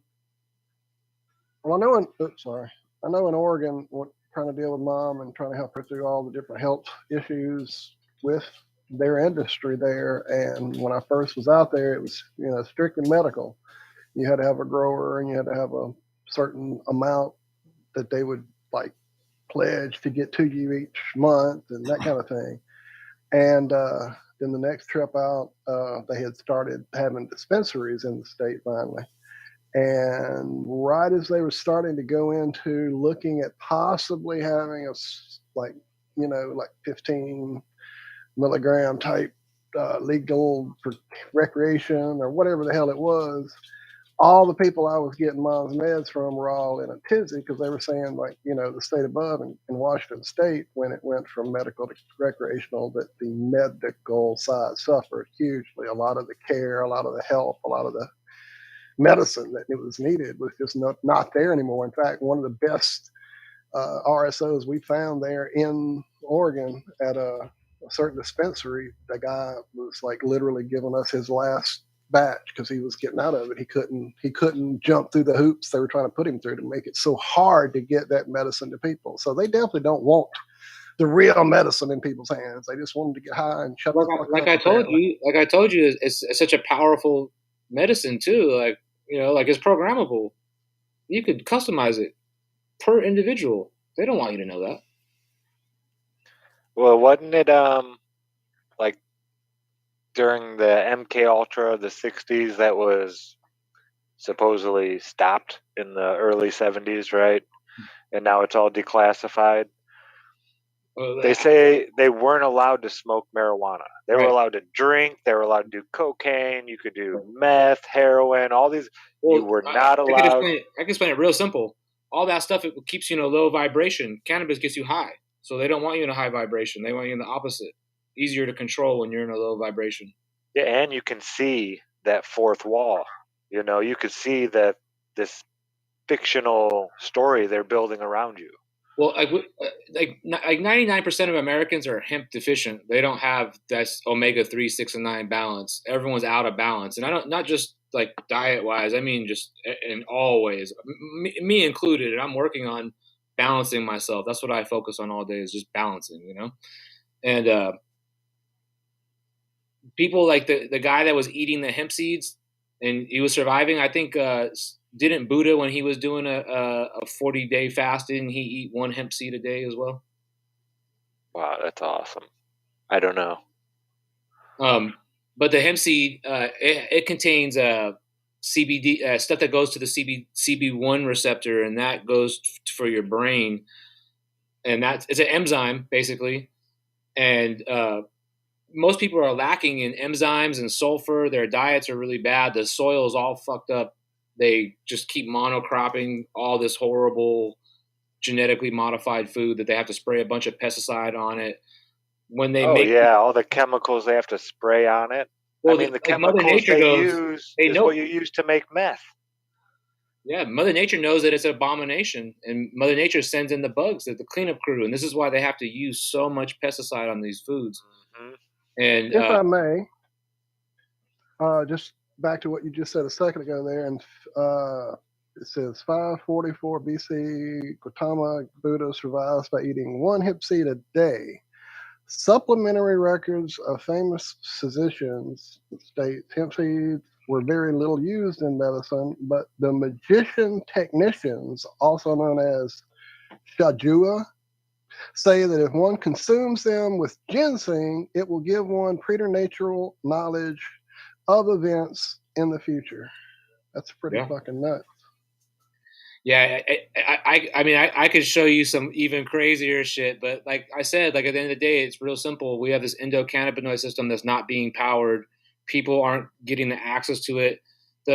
They grew hemp everywhere, so the cows ate hemp. That's what the cows got. So the cows had this omega-3, 6, and 9 rich milk. So when people would use the milk in the Soma ceremonies or whatever, that's the drink that Shiva drank, right? When Shiva came down, he drank the Soma, and Soma was like the enzymes from the cow's milk mixed with raw cannabinoids and activated basically CBD. But yeah, I remember, shout out, he's in chat even, Martin Liedka. Oh, shout out to Martin. He's showing some of the pictures of the U.S. here and the hemp fields. Hemp that was like 20 feet tall, just towering over guys in wagons sits next to these fields. And then the picture taken from up above, and the field is like, you can't see the end of it. It's just like a sea of hemp. It was used for everything. Like you said, you could feed your cattle with it. They replaced it with the oil industry. Basically, everything that you could make with hemp, you could make with Like they make with oil or whatever, but you could replace it with hemp. That's why they got rid of it. Hmm. Well, yeah, and cotton and lumber too. DuPont and Well, cotton which is also. now Dow. Well, cotton is also like one of those other things that they spray a bunch of pesticide on it. So is soy, so is coffee. I know a lot of you guys out there. You guys all love your coffee. I know you got to drink organic coffee. Believe me, there's not much organic coffee. You really have to look at your source where you're getting it from. Do not drink coffee from these major chains. I'm not going to give them any shout outs. Fuck those chains. Vote with your dollar. Fuck all the chains. Vote with your dollar. Support the small businesses. Support the people who are trying to do it correctly. Support the people growing organically. And it does taste totally different. If you notice all these big companies, their coffee pretty much kind of tastes the same. It's got that same nasty aftertaste. Same chicory root aftertaste. Yeah, when you get that real, Now, pure. don't be dissing my chicory root. I'm from Louisiana, motherfucker. I like the chicory root. Me too. Just don't call it coffee. Well, I don't. No. Don't let hotels we don't hide it call here. it We're coffee. proud of our brands that include it here. Shout out community. I'll give community a shout out anyway. But yeah, I definitely go out of my way to purchase organic beans. Yeah, I had looked around and there wasn't that many places to actually get them at. And we were talking before the show. We were talking about breweries, and a friend of mine uses the spent beer grain to make a bukashi product, and he lives in a city that's supposed to be the beer capital of America or whatever. And there's only one actual brewery that used organic hops. All the rest of it was all just stuff that has pesticide on it. Oh yeah, most beer nowadays here isn't even brewed. It's not like real beer anymore. It's chemicals mixed together to taste like beer. It's crazy. They don't, make beer like they used to anymore. Yeah, A lot of the big. That's why there's so many microbrews here, and they're taking off. It all comes from city water too, though. Even those microbrews, they still use city water. They don't. Yep. I've never really walked in one, and I'm like, look at their crazy filtration system. You know what I'm saying? Like, I don't see that. Or like, they're not using crazy magnets. No one's like really trying to do new tech. And like the magnet tech, we were talking about it last time. That's not new. That magnets power everything. Magnets are motors and everything. You know what I'm saying? It's all about magnets. Yeah, magnets change this place. Everything is magnetic. Your blood is magnetic. Water is magnetic. Everything. Everything. It's either ferromagnetic, diamagnetic, or paramagnetic. Exactly. There's 3 different ones, and all matter is one of those. When I started learning that stuff, I started tying that stuff into my garden, and I started popping my seeds. This is an interesting one for you, Josh. Is I have I have a bunch of neodymium magnets, and I have one that I have the north side facing up, and I put my seeds on top of that, and I let them get that charge before I plant them, before I put them in my mouth and put them into the soil. We had talked a little bit about putting those same neodymium magnets around water pipes. Yeah. And taking that water and its memory. And I actually have a diagram. And when I start sharing pictures, I'm going to show you guys how you guys could do this for yourself at home on your own water pipe. If you want to do it inexpensively, you could change your water to structured water through your pipe. And this is the problem with the amount of weed that I smoke, is that I meant to, like, Monday remind you that this was something that I wanted to talk about tonight, and to remind you to bring this diagram, because I really wanted to look at this. It's just real basic. It's just basically like, these are the south facing directions. Like, here's this pattern and here's the north facing pattern. And basically what happens is it creates a vortex to happen in there, and it gets rid of all the heavy metals and all that stuff like that. I'm not going to say it gets rid of fluoride. I filter it from that point, but still I have it coming in cleaner, and I have multiple entry points where I have it on the main pipe. And then when I have my water heater, I have a different magnet for the hot water, and I have a different magnet for the cold water.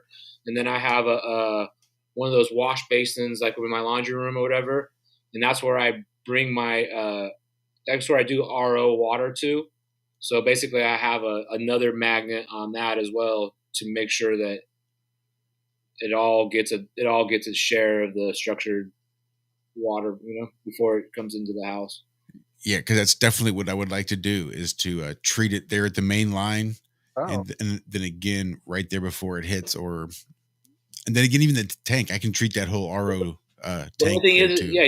if you could if you have like an RO, you could do the removal of the fluoride. And if you do RO, I recommend getting a KDF filter, because a lot of these city water systems are fucking horrible.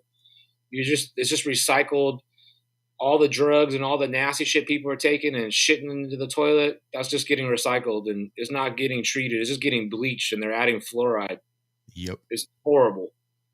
If you, like, I wouldn't even consume the RO water. I actually at that point take it and I distill it at that point. Damn. Because if you go to the store and you get distilled water from the store, for one, they sell it in plastic, so the distilled water leaches that plastic. For two, they just use city water, so it's still fluoridated even though it's been distilled. So distilling it doesn't get rid of the fluoride.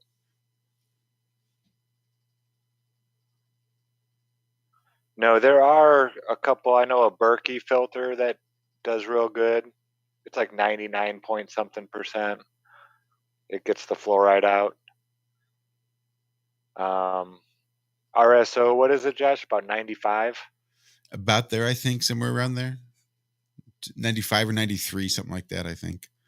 Yeah, it's best not to use. I mean, if you can, find somebody with well water. Maybe collect some Get a rainwater. tester. Collect some rainwater that's already built some of that energy and brought that energy down with it. Yeah, but the problem is like you collect that rainwater and you put it in a container and it's still and it's stagnant, and anything that's stagnant gets old and moldy. You got to keep it moving, and that's why the microbiolator, we're talking about that T system, it helps you keep your water moving and keeping it oxygenated, and that's really like why people are dehydrated.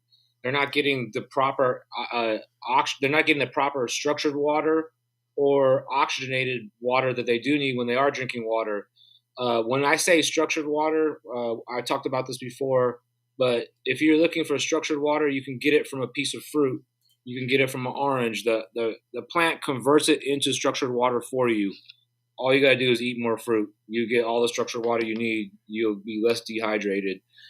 Drinking a lot of water, just straight water, is decent, but it also removes a lot of minerals from you. So you got to be putting those minerals back in your body consistently.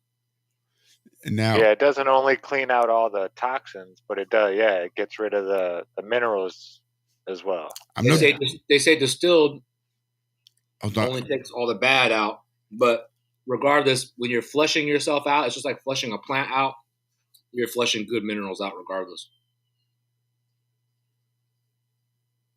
Yeah, I'm sure it's bound to happen when you when you're drinking enough water to create all that hydrostatic pressure and you're really getting all that stuff flushed out. I'm sure you're taking and leaching out some of that good stuff and just pushing a lot of that good stuff, even that's there with it, just by the nature. I'm sure that's true. Well, yeah, if you think about it, when you get that flow going, think about a river. All of a sudden, there's a bunch of people in the river, and then all of a sudden, the flow picks up real big. Ain't all the people getting out of the river.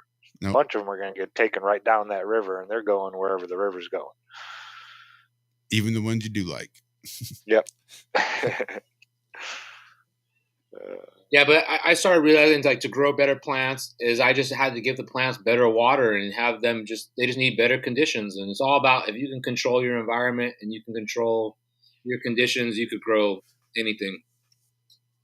And that's when you learn the basics. And after you learn the basics, you realize these plants, they grow themselves. They have DNA programming. You just put them in the good soil and they'll take off. So do you keep water splashing like all the time that you pull from? Or do you only splash it when you brew? I brew teas like once a week. So I only do that once a week. And sometimes I only feed that once a week. Sometimes I feed more, depending on where I am in the cycle and like what I need to feed the plant for what it needs. Basically, I'm just making sure the plant gets all the minerals it needs to get through the flowering process or whatever. It's, like we're giving the plant all these minerals that it needs to create that flower so it can create the medicine so we can get all those minerals that we need from that flower. Like we have a symbiotic relationship with all plants. Even trees, when we breathe different trees, the oxygen affects us differently. So shout out to Wow. Daryl Davis in chat, because Daryl's one of those heroes of mine that has gone and done the things that I've been talking about doing for a while, and in doing so has helped me do the things that he is doing and that I've talked about doing, and that's just breaking the system and being able to lower one's reliance on a third party for your medicine. I mean, the thing is, like, if you can learn to grow these finicky plants, like this weed they call cannabis, you could grow anything. Everything else is easy. Like, I grow certain plants, and people are like, "Dang, how did you grow that so good?" And I'm like, "Dude, I ignore that plant. What do you mean? How did I grow it so good? I just gave it some water." Yeah. So there's a scarlet begonia that I have down in my grow room. It was just a stick in the dirt is basically all it was. But every once in a while, I just dribble in a few drops of my plant food when I was feeding my plants and watch it come alive and start to get some new sprouts, then some new growth, and then pretty soon some little flowers, and the flowers come alive. And now I got full stalks and full flowers, and this fucking scarlet begonia is just going crazy down there with the girls. I do want to give a quick shout out to Karen B in chat. Good to see you, lady. Haven't seen you in a hot minute. We need to get you on here and talk to you. You talk about getting structured water from fruit and all those extra minerals and those things that do get depleted, especially in some of the water we tend to drink, whether it's distilled or RO. I'm not a doctor. Yeah, I'm not a doctor. And Zach, you might be able to attest to some of this too, but I've heard it said that eating fruit could be good for your health and in turn help you fight COVID. So if you want to be a responsible citizen and do your part to fight COVID-19, eat more fruit because it might just make you healthier. I guess next year till the sunshine's healthy. Well, funny you mentioned that, Walt, because an article came out like yesterday that said, "Hey, everybody, researchers just discovered that sunlight helps. You know, if you get COVID, but you had a lot of sunlight before that it's not going to be that bad." Oh my goodness! You mean the sun is good for our immune system? Whoever could have thought that? What? I mean, is that a Mandela, or are they just being retarded? No, I think I just think they're having a laugh. Child, right? I think they're just having a laugh. I think they're just having a laugh. They're just like, these guys are idiots. Let's just throw this at them, you know? Yeah. These dumb bastards been locked up in the house for 2 years. What the fuck do they know? Yeah. If you told someone that 2 years ago, they would have lost their mind over that. They would have been like, "What? You're wrong. You don't know nothing." Everyone was all of a sudden a doctor. And I'm just like, you guys don't know anything about healing or being healthy. Like, look at you, you know? Not for nothing. Every break I'd take, I'd be standing out in the sun, and there'd be the picnic tables and benches and people to sit over there in the shade. I'd be out there in the hot sun in the summertime, sun beating in my eyes. "Don't you want to come sit in the shade?" I said, "Nope, I'm getting my vitamin D." No, for real. I'm getting Zach my was vitamin talking D. about the sun gazing yesterday, and I've been doing that like my whole life, just randomly. But you were talking about you stare at the sun one time and you saw it changing colors and stuff like that. I've also had that same experience. Are you the bionic man in one eye now? Do you have one eye good for reading for up close microscope work and one eye for telescopic? When I changed my diet and I got more in balance with my life, my eyesight restored on its own, my hearing restored on its own, my sense of smell got better. My taste buds got better when I stopped eating processed foods and taking all those chemicals and whatever else. There you go, Zach. It's a toss-up. Eat healthy or lose my your bionic eye.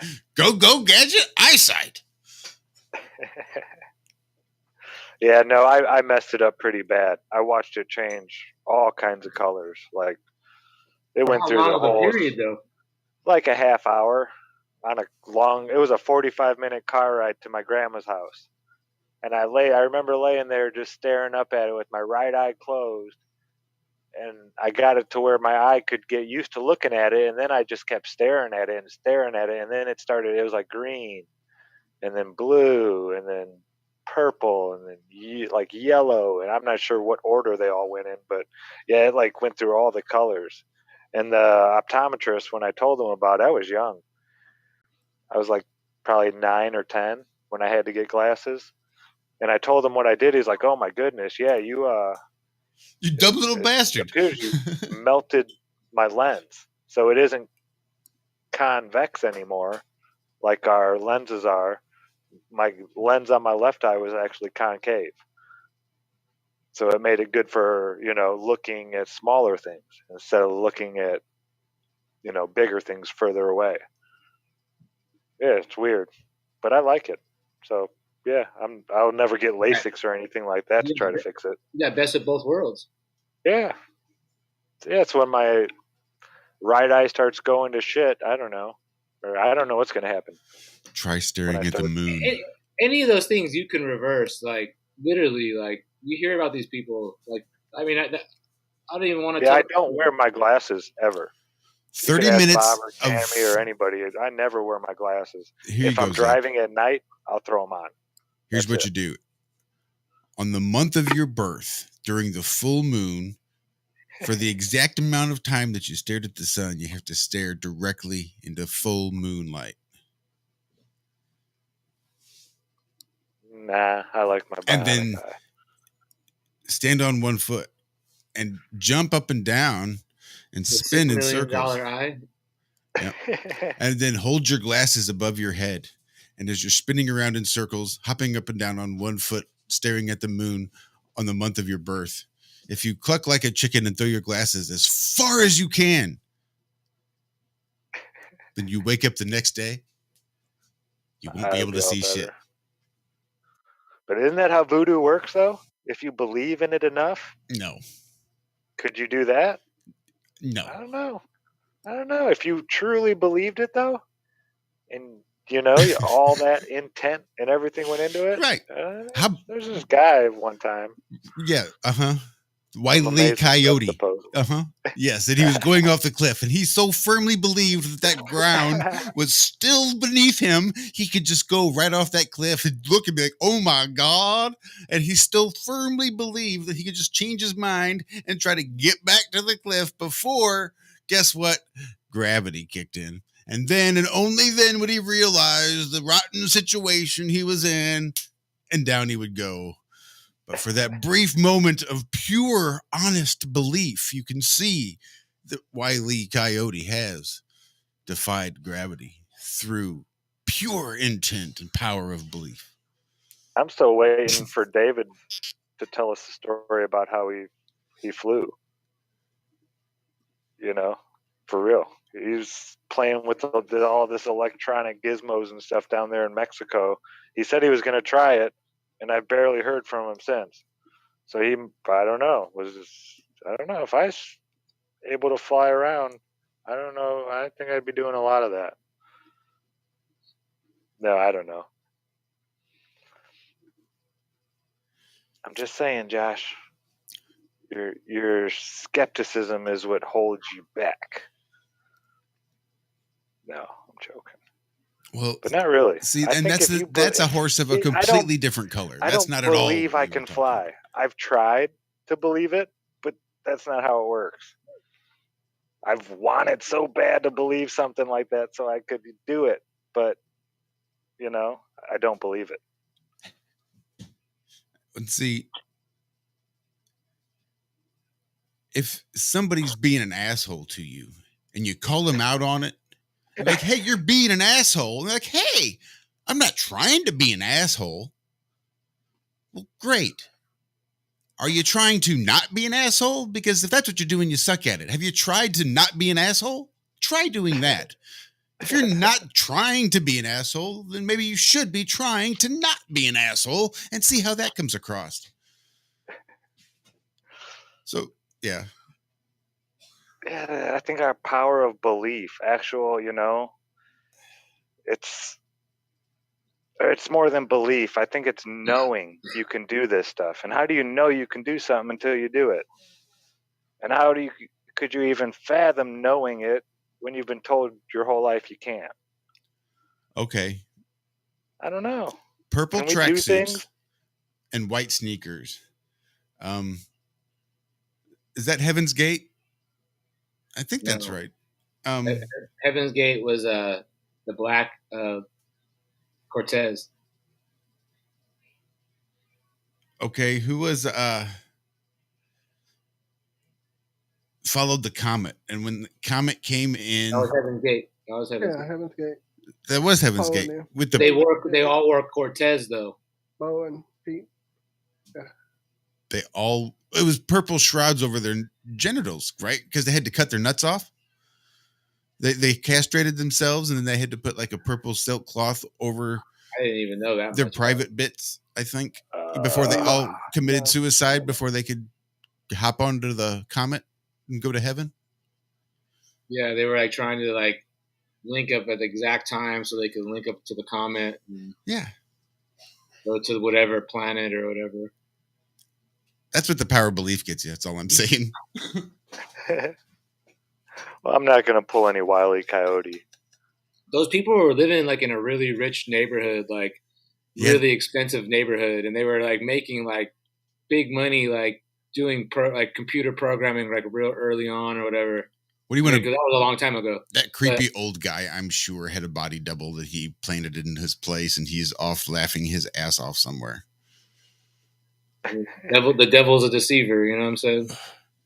Just the look of there's something about him was really creepy. Yeah, I don't really know much about that. I just know that they all wore Nike Cortez. Shout out to Preacher's Angry Truth. Says that my description makes it sound like the flat earth is a conspiracy. I don't have this labeled right, but have you seen this church before where they have this biblical story painted on the wall? I've seen these images at some point watching someone stream. I just don't know the details. Well, it's like they're telling you the story like where God kicks out Adam and Eve out the garden, and then they have to go out and they have to grow hemp, and he's growing weed. Like they're showing him like there's got cannabis all over the all over the and a palm tree, just so you don't get the two confused. Right? Yeah, they want to show you the difference. Well, because there is a difference because in the Bible, I think the serpent comes from the palm tree, doesn't he? I think that might be right. Yeah. And they were said not to go by the palm tree and not to go around it or eat from it or whatever, right? And, so really, did the fruit have anything to do with it? Or was it stay away from the serpent? I mean, what God was doing. Well, how do you think they got exposed to the serpent? That's what I'm saying. Did God tell them to stay away from that tree and don't eat its fruit? Not because the fruit was forbidden, but because that's where the serpent lay. Well, the fruit was forbidden because if you ate that fruit, you had the risk of ingesting those parasites. Yeah, but what I'm saying is, was the fruit really the bad thing, or was it just God warning you to stay away because that's where the serpent was? Because did God warn them that there was a serpent there? Well, I mean, in those stories, they're talking to the serpent, are they not? Yeah, that's where they meet the serpent. That's what I'm saying. The upright, two-legged talking serpent. Yes. Yeah. So wouldn't I don't know. Did the Creator tell them to stay away because the fruit was bad, or did He tell them to stay away because He didn't want you to meet the serpent? I don't know. I'm not sure. Well, I think the serpent came from the palm, but Adam and Eve were instructed to stay away from the tree of the knowledge of good and evil. Yeah, I don't remember them being specifically warned of the palm plant, but just that. Yeah, I don't know too much of the story. And that's the tricky one. I'm not really that familiar either. I just started reading these books and started looking at these windows and started seeing, we have the palm tree on top of this one right here, and then you have cannabis leaves down here, and you just start seeing like the cannabis and grapes all over and over and over again, and all these different things. Even in the facades of these buildings, when they re-facaded them, they put grapes all the time. It's grapes, grapes, grapes, grapes, grapes. And when I started decoding the Bible and started seeing it, I decoded, the first one I looked at was the 1611 King James Bible, and I realized that it was a law book. And I started seeing it different and reading it different. And then I started reading other books, and I realized this is an ascension book. It's telling you how to ascend. It's telling you what you need to power the endocannabinoid system so you can ascend into the heavens, into the subconscious, or whatever you want to call it. Yeah, Karen B in chat correcting us all. She knows the story, and there is no palm tree and no serpent. Thank you, Karen. You're the best. I know. That's why I was like, I don't really know this story at all. Yeah, I'm not really familiar with those stories. But I know she and Just Jack do a thing every Saturday at 11:11. Anti-religious scripture is what it's called, and they go through and they actually decipher the book word for word, what it means, and they go back to the Hebrew writings and actually decipher the meaning of the Hebrew words. And it's a totally different story. Well, yeah, because the translations were wrong most of the time. Mm-hmm. And, you know, no one knows how to speak Latin or any of these other languages. They call it dead languages. They don't want you to know how to speak those languages. That's why they're dead languages. Yeah, Hebrew was, according to his story, it was lost for hundreds of years. Nobody on Earth spoke Hebrew for a time. That's not really true, though, because Hebrew is based on the Gaelic language. They basically stole their language from the Gaelic language. Yeah, well, however the history is written, whatever. I mean, but Hebrew was not spoken by anybody. There wasn't a tribe out there that spoke Hebrew. And supposedly the story goes, what is it, a guy from Germany, I think, started speaking it again and bringing it back, and yeah, they totally did away. I mean, Hebrew is a really interesting because it goes from ancient to paleo and then to modern. And the jump to modern is so different from the other two that were quite similar. It was all based on the stars and the pictures they saw in the skies and stuff like that. But well, I mean, the whole Bible is based on astrology, isn't it? Yeah, some say, you know, it's, I don't know. But the modern Hebrew, the way the letters are shaped, when you speak them into a oscilloscope, or what is it called? Is it an oscilloscope? I do believe that's right. Yeah. It actually makes those patterns.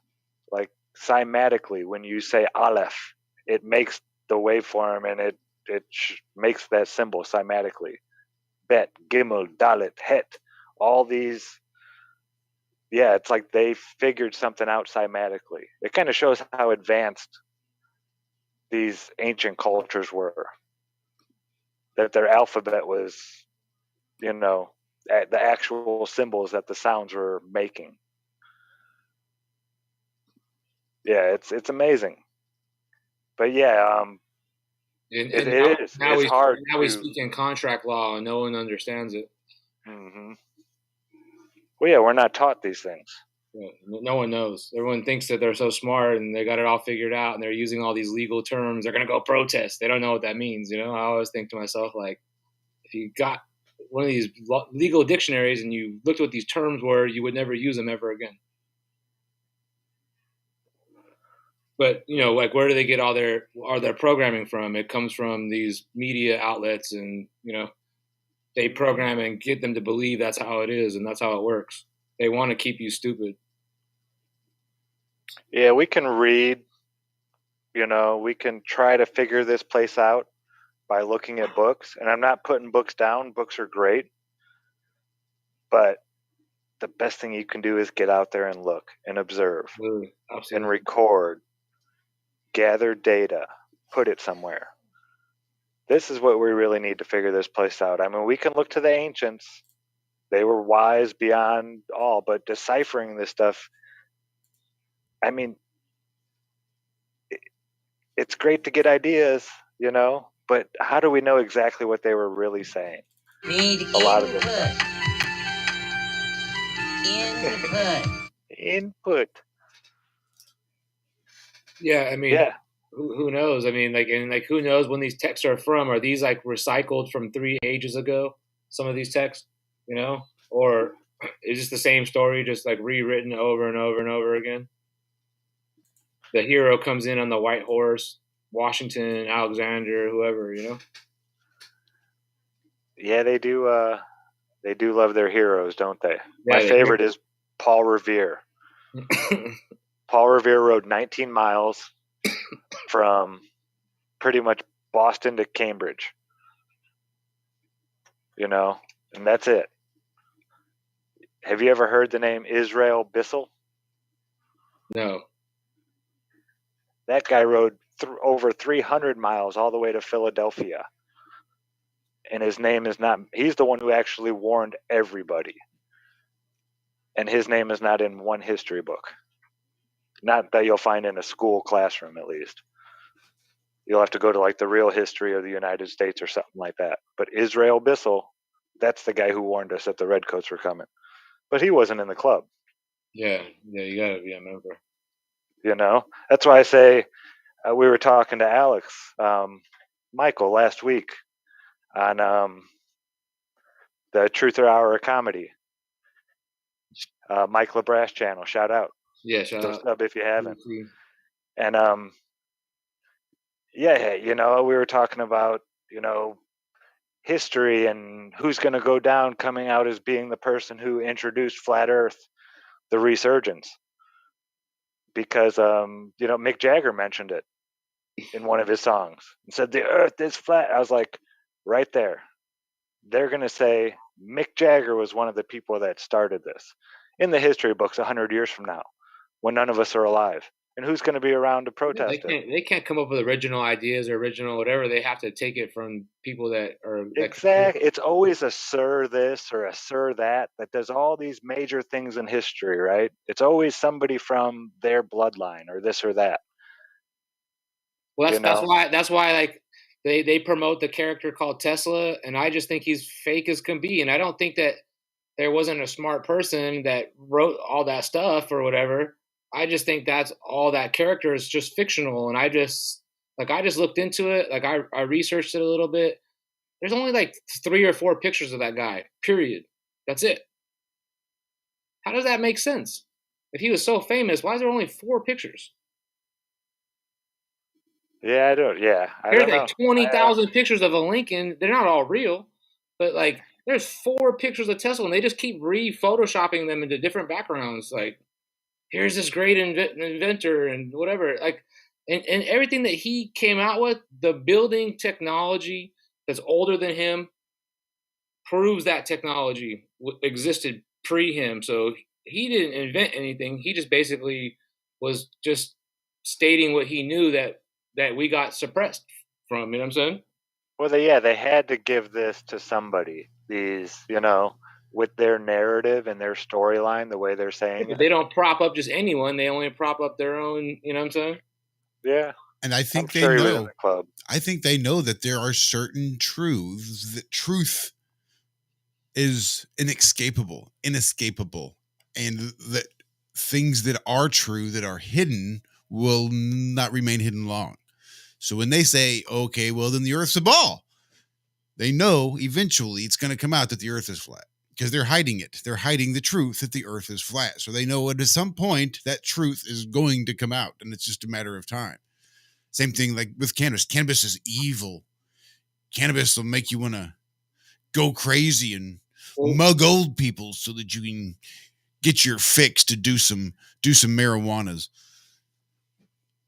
So Zach was talking about the MK Ultra earlier. It's still going on. Anything that's a flashing screen that's flashing at you is programming you and programming your mind. Oh, they're doing it on a mass scale now. Yeah. So everyone's been affected. Like I could be like, hey, they did this to me. They're doing it to everybody. All since you were a kid, since you sat in front of a screen. If you want to get away from it, fucking kill your television. Move it out to the forest. You know.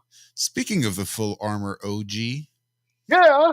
who is that? Jenna Marbles that was flashing the 666 up on her screen real fast there years ago that he picked up on real quick. We all had to go back and take a watch because she was flashing up some satanic stuff on. Wasn't that her name? I thought I don't know. one of those weird ass. She was real popular. I mean, for I the time. remember he uncovered a few things, but the details has been too long ago. Yeah, it's something definitely. like that. Shout out to you, Jimmy. I saw saw you there in chat. Jimmy in chat there earlier. Thank you all for the super chats. I saw yours, Don. I saw yours, Hack. I saw yours, Rico. I think Doc threw one in there. I probably missed some because I've been Sure I wrapped up did. in the conversation. But Same. thank you guys so much. We appreciate the hell out of it. We surely do.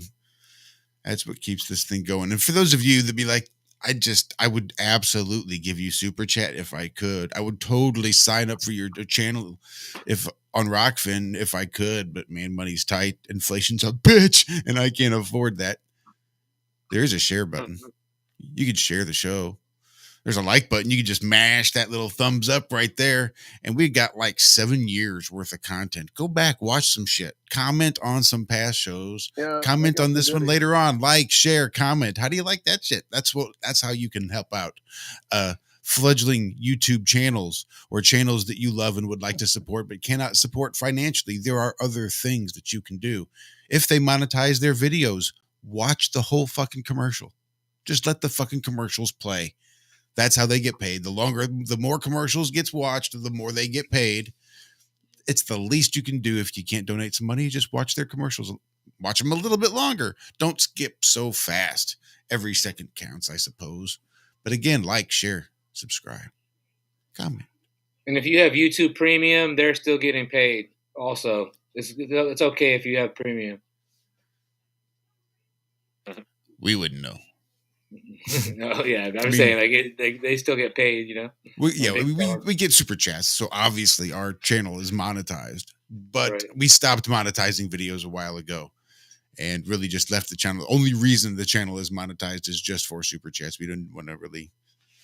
There's no point in monetizing our stuff because it's such a crap shoot whether or not we're gonna get struck on something or not, whether the video stays up. Or somebody else just wants to grab a copyright for something that we thought we bought the rights to, and they just want to be dicks. I also want to say, like, we're not giving out medical advice. I'm just telling you about my journey, and if I talk about anything that I've done, it's just things that I've tried on my own, just out of my own curiosity and my own research. And I do recommend you researching all of your own stuff. And firsthand knowledge is the best knowledge you could have. But that being said, there has been no use of any illegal or illicit drug use on this show. No way. Some dramatic reenactments for sure. And some shining examples of things I would do if I could. But I assure you. For those that we talk about turmeric, this is the best way to get it fresh. Just eat it raw. Like ginger. Right? Raw food. This is the best way to eat your food. Looks just like ginger. It'll look a lot like the ginger you take. If you eat it with organic pepper, organic fresh pepper, it's like 10,000 times more effective. Like not 10,000, 1,000 times more effective. Eat raw foods. When you cook it, you cook all the enzymes out of it. You cook all the sulfur out of it, and people are lacking these things from their diets. The soil is lacking these things because people. I had no idea how good peas were until I ate one right off the vine. Only way I like them. Know? Delicious. That's the only way I'll eat them. You put it in boiling water, and it comes out all mushy and soft, and it just smells nasty. You cooked all the enzymes out. And that's what the body truly needs is enzymes. And you're cooking it all out. Cooking your food, you're destroying the enzyme. You're destroying the sulfur. And the body uses sulfur for everything. It uses so much sulfur, and you're depleted in it. And everyone here is hemp deficient. You need to eat more hemp seed. Mm-hmm. Yeah, iodine is a big thing. I know there's only like 25% of the country's soil. And it seems like this red clay soil that has iodine in it still. most of the country, you know, all the topsoil has been so destroyed by all this over farming and the nonsense that we're doing that there is no iodine in the soil anymore. Well, I mean, the whole dynamic changed. Like before, like I said, they grew hemp everywhere. Like when you moved to America, you were required by law to grow 100 hemp plants to be part of the community. Like you had to grow hemp. Everyone grew it. It was grown everywhere for the longest time. That's how they built this place and rebuilt it and built these ships and did all these things. It's a very important part of history. Yeah, but that's one of those things that's left out of the history books too. Well, you know, how important it was. Well, the cows. Well, see, the thing was, is the cows were eating this plant, and you know, like it was keeping them balanced. And when they stopped eating this plant, when they changed the environment, these cows, they put them in these dark places. They become more susceptible to disease. So then they get all different types of parasites. And when I got diagnosed with this incurable disease, you know, I went to all kinds of doctors. I did the research. I did all kinds of stuff, and I got a magazine in the mail, and it was like the link to this incurable disease is dairy milk. And that just stuck with me, and I just kept thinking, like, what does it mean? Dairy milk, dairy milk, dairy milk, dairy milk. And then I started researching veterinarian stuff. And basically, this is not medical advice. This is just some, I'm just talking words. This is not my opinion here. But basically, what plagues all animals is these different parasites, all animals, and all disease is based on these parasite infections that happen to these cows that are in these dark rooms. They're not getting the sunlight. They're not getting the vitamin D. They also have an endocannabinoid system. They need to be eating these plants. They're not getting that. They're weak. They're sick. They have cancer. And they chop them up and then they feed them to the people. They slaughter them in these slaughterhouses all across this country. And men, like, if you're gonna eat some type of meat, like, please don't eat cow. It's full of estrogen. Like, what do you think's feminizing all the men here in America? It's you're feminizing yourself with your diet, and your diet, you are what you eat. So I could see high levels of estrogen, high levels of soy. Yeah, but like I told you, then you get this, then you're ingesting this parasite, and then that becomes a parasite that wants to live in your body. And I found this in biblical texts. They talk about this when they cast Satan out from the heavens, meaning they removed him from the body. And I looked up the name they gave in Latin, and I found it in Gematria, and I saw the different similar names, and the name was Satan and blah, blah, blah, blah. And then I kept looking up other pork tapeworms and looking up their official names, and I kept putting them in Gematria calculators, and I kept getting the same thing: Satan, Satan, Satan. All these are all related to Satan. So they're telling you these biblical stories about these things that infest your body, that infect you. And that's what, in my opinion, that's what puts you in the matrix. You're not plugged into it, whatever. You're infested by these parasites. You got parasites in your eyes. People call them floaters. You call them whatever. They show you in Egypt. They got the all-seeing eye symbol, and it has a little parasite tail. You know what I'm saying? Like, they're showing you. It's written on the wall. It's just, once I started seeing it, it just started showing up everywhere. And I just started seeing the clues, and I started seeing, like, well, what's the counter to that? Like, how do you counter this? And then I started studying diet and all types of stuff. And then I came across Santos Bonacci, and he was talking about veganism and stuff like that. And I just was like, I was already there. I was just eating cheese. The cheese was the last thing that I was eating that was a processed chemical food, that was not raw, whatever. And I just, like, was totally just, like, bitching out. Like, I just kept eating cheese because it was convenient, and I was addicted to it because it's processed with casein, and casein's, like, more addictive than heroin. And I just, like, couldn't kick it for some reason. And then just one day I just said, fuck it, I'm done. That's it. I threw the cheese away and never looked back. I figured out how to power the body. I figured out what the body needs, minerals, all the same stuff that we need to feed our plants.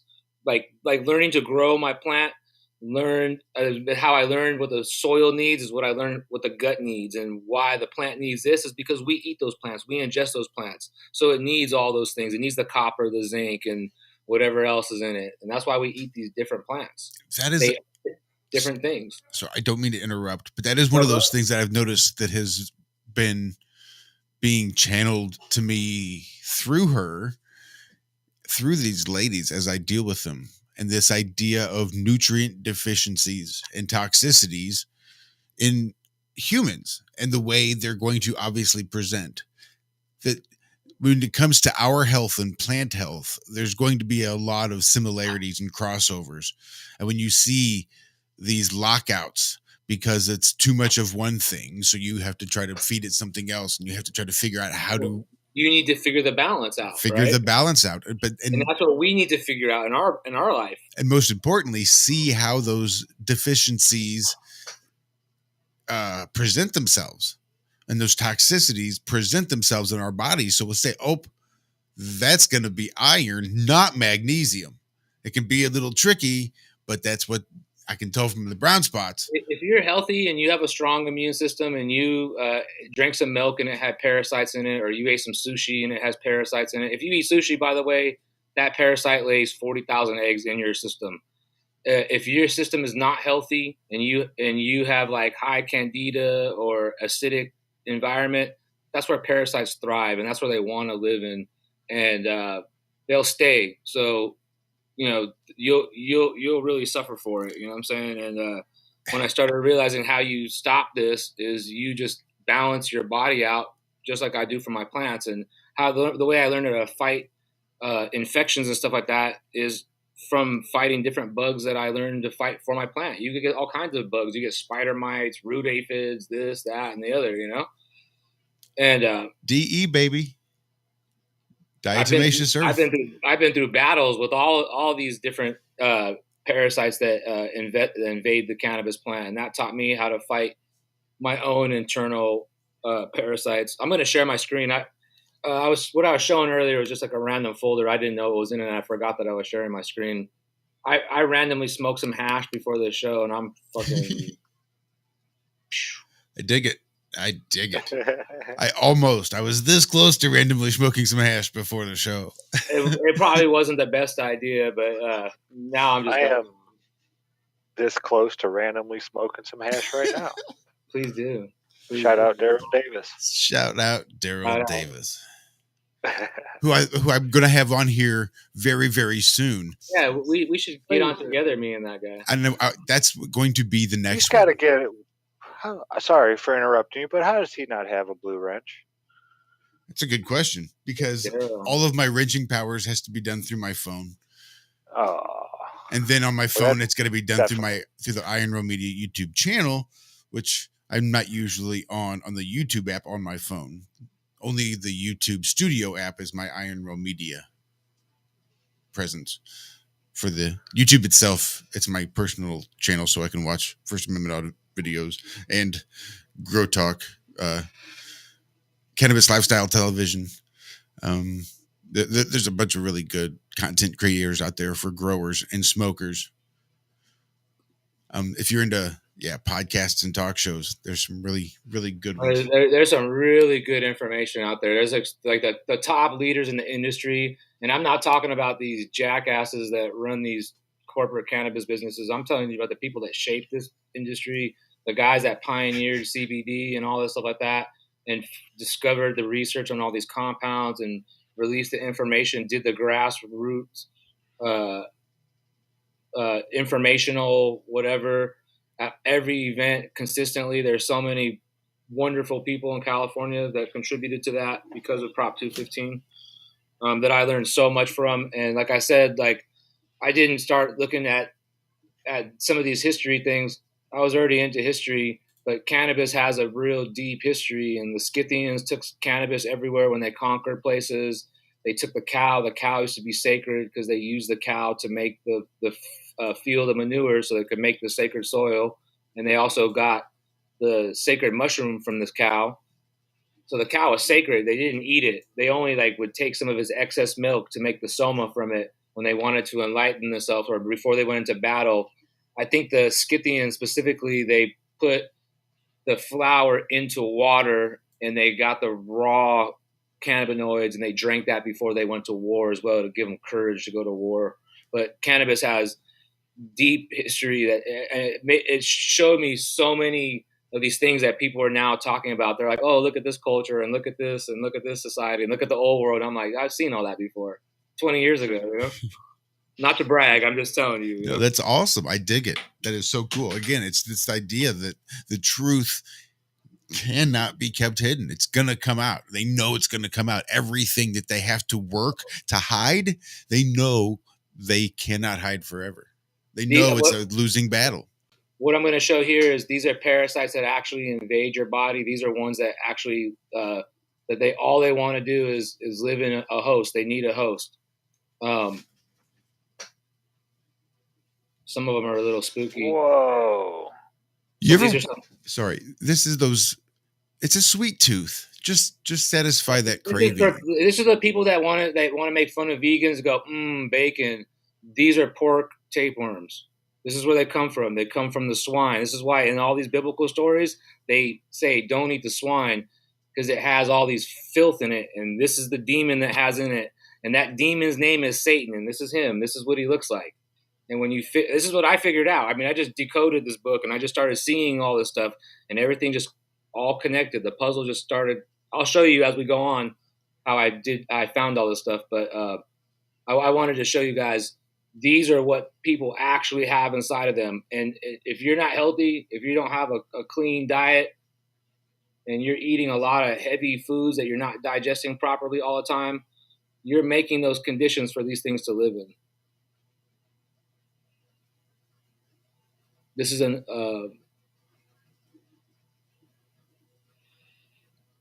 looks like a tardigrade almost. I don't know the name of this one, but this is another one that lives inside of you. Looks like Beaker. This is the Sideshow Bob. This is the one that when I looked at the name of this one, I went in the gematria calendar. Also, I just looked at whatever the scientific name is. I have no idea. We'll see it on one of these pictures.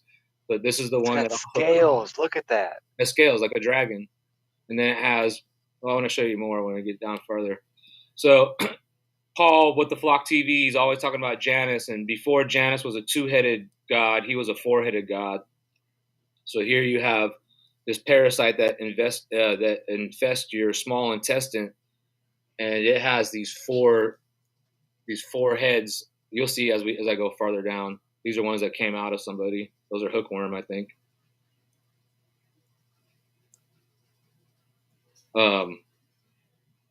This is really interesting right here too. Like, this is the mouth, and like notice it has the Y shape. This is the mouth of the pork. It's called the Cara tapeworm or whatever, and see it has the Y, and that's like the symbol for Janus. But look at how you have the dual goat heads, horns. Yeah, horns. You know what I'm saying? And that's the actual micro picture of one of these things. This is the mouth. That's what's biting you in one of these heads, whatever. Oops, I'll show that later. So that same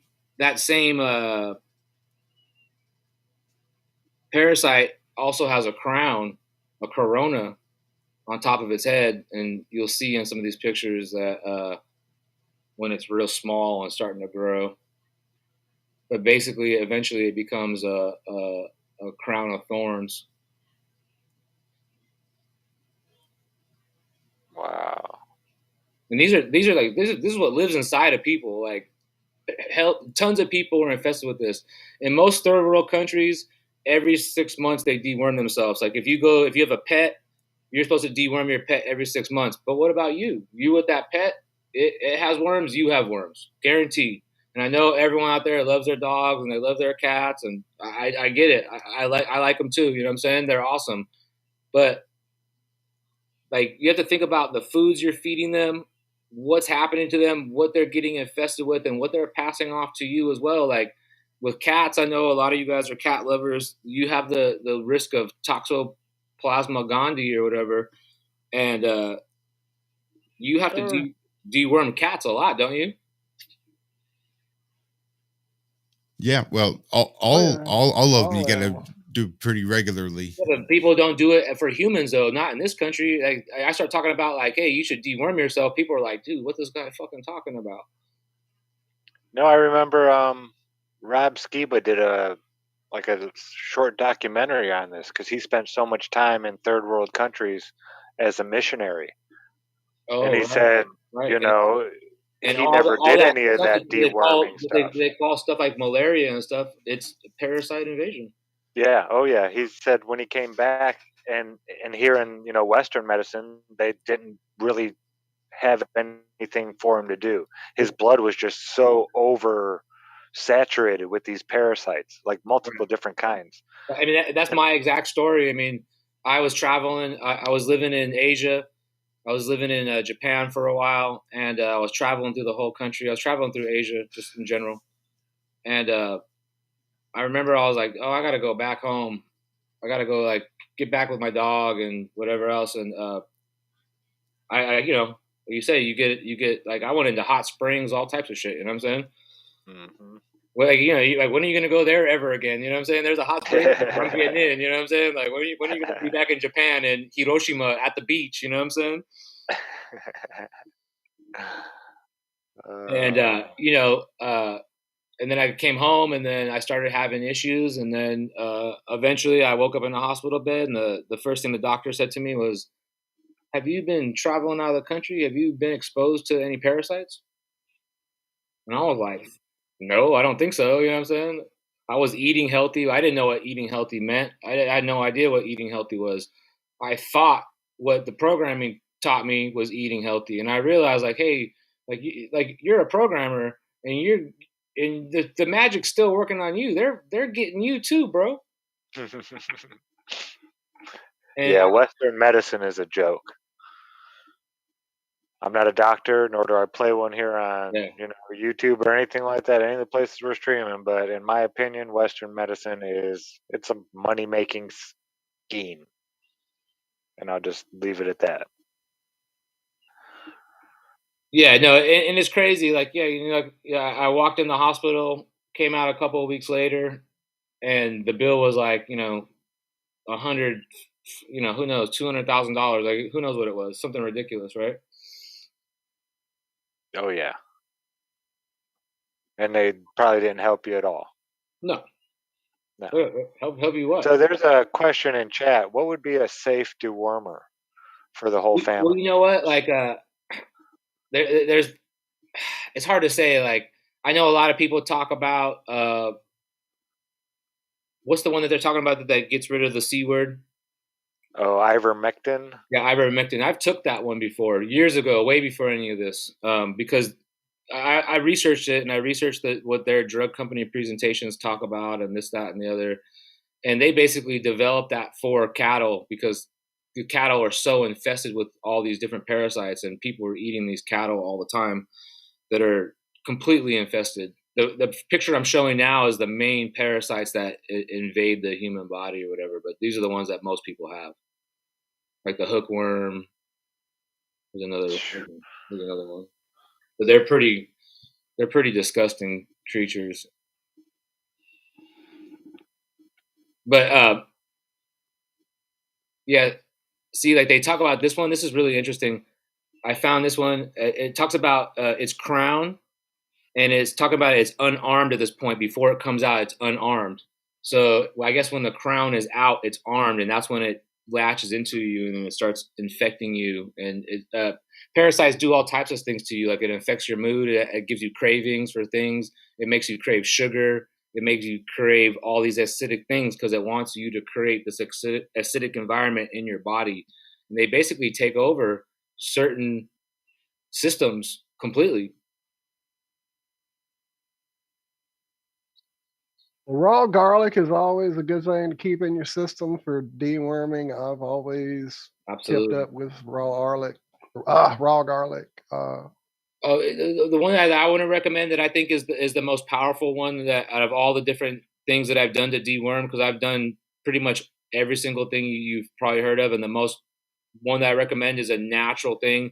I don't want to promote any drug companies or use of drugs. If you use something like ivermectin, a bunch of times, it could potentially give you damage to your liver and your kidney.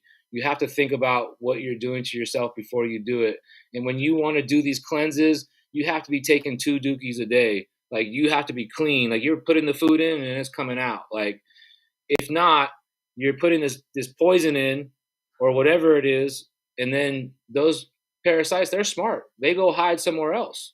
You got to catch them off guard. Like, it's a battle. It's a war. You know what I'm saying? Like, it's not as easy. Like, when they like when you use there's a woman that I found on YouTube maybe about 10 years ago, and her name is Den Daniels, and she used to be a doctor here in the U.S., and she ended up moving to Panama or wherever she is now. And she recommends taking the pine terpene, gum spirit pine terpene, and you put it on a sugar cube, so you attract these parasites to go for it, and then they eat the poison and then die, and then you get rid of them.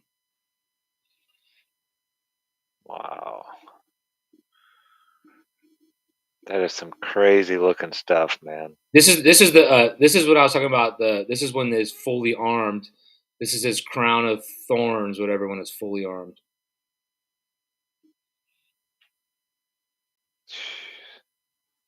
And this is the tapeworm. I mean, this is a common tapeworm. This is what's in pork. This is why when you read all those biblical stories, they're like the Scythians banned the pig completely from their lands. Like, you couldn't have a pig around their lands because it ate all the filth and spreads the filth around, whatever. When Legion was cast out, where did Legion get cast? Into the swine, into the pork and the pigs I think then ran and jumped off a cliff and died. Right. They went crazy and they whatever. And then, like, what's interesting about this too is, like, I think about it too is, like, if you're under mind control of one of these things, look at their body shape. Like, it's like an antenna. Mm-hmm. So, like, people have these things inside their systems.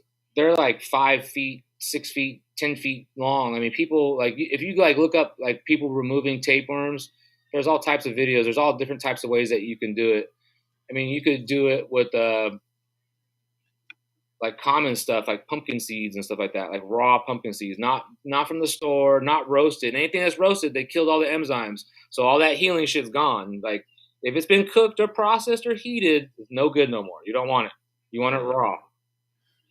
And for those with Fermented. weaker stomachs and weaker constitutions that must close their eyes or cover their screens, we will give you a heads up when it is safe to look again. Yeah. It tells me what to do. Like, this actually right here, like, and then this is in our ocean right here. This is really interesting. This is actually a fish that's in our ocean.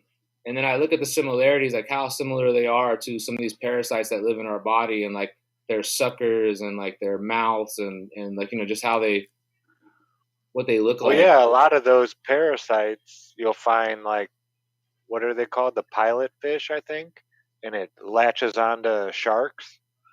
Right. Well, even as a kid growing up in the country, you'd swim in places that you probably ought not swim.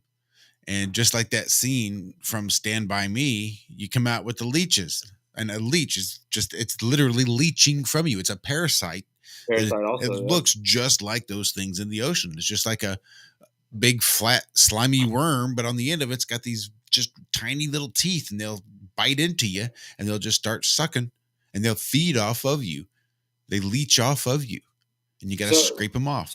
So, like, they talk about, like, you're getting drained of your power, and you are, like, when you have these type of problems in your intestines and stuff like that, and which is real common, like I think if you look up the numbers, they have a number, like how many people are infected in America with parasite infections, even though we don't do those 6-month dewormings, right?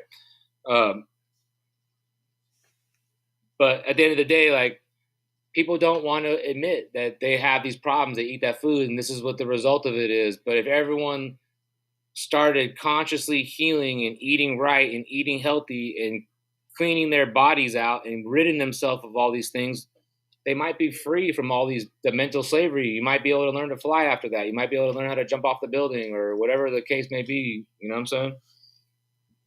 Maybe this is the doorkeeper, like they call it Janus. Janus used to have 4 heads, and they worship your anus. They're always talking about dookie, like all the time. Everything's dookie this, a fart joke, an ass joke. Let's see this ass, like ass. Look at these big old fat ridiculous asses these women have now. Like, you know what did they say in Idiocracy? The best movie of the year, won all the awards, was called Ass, and it was nothing but an ass up on screen for 2 hours straight, and it farted every once in a while, and that was the whole movie. These creatures also worship the anus. They're from the bowels. They live in the bowels. They're from hell.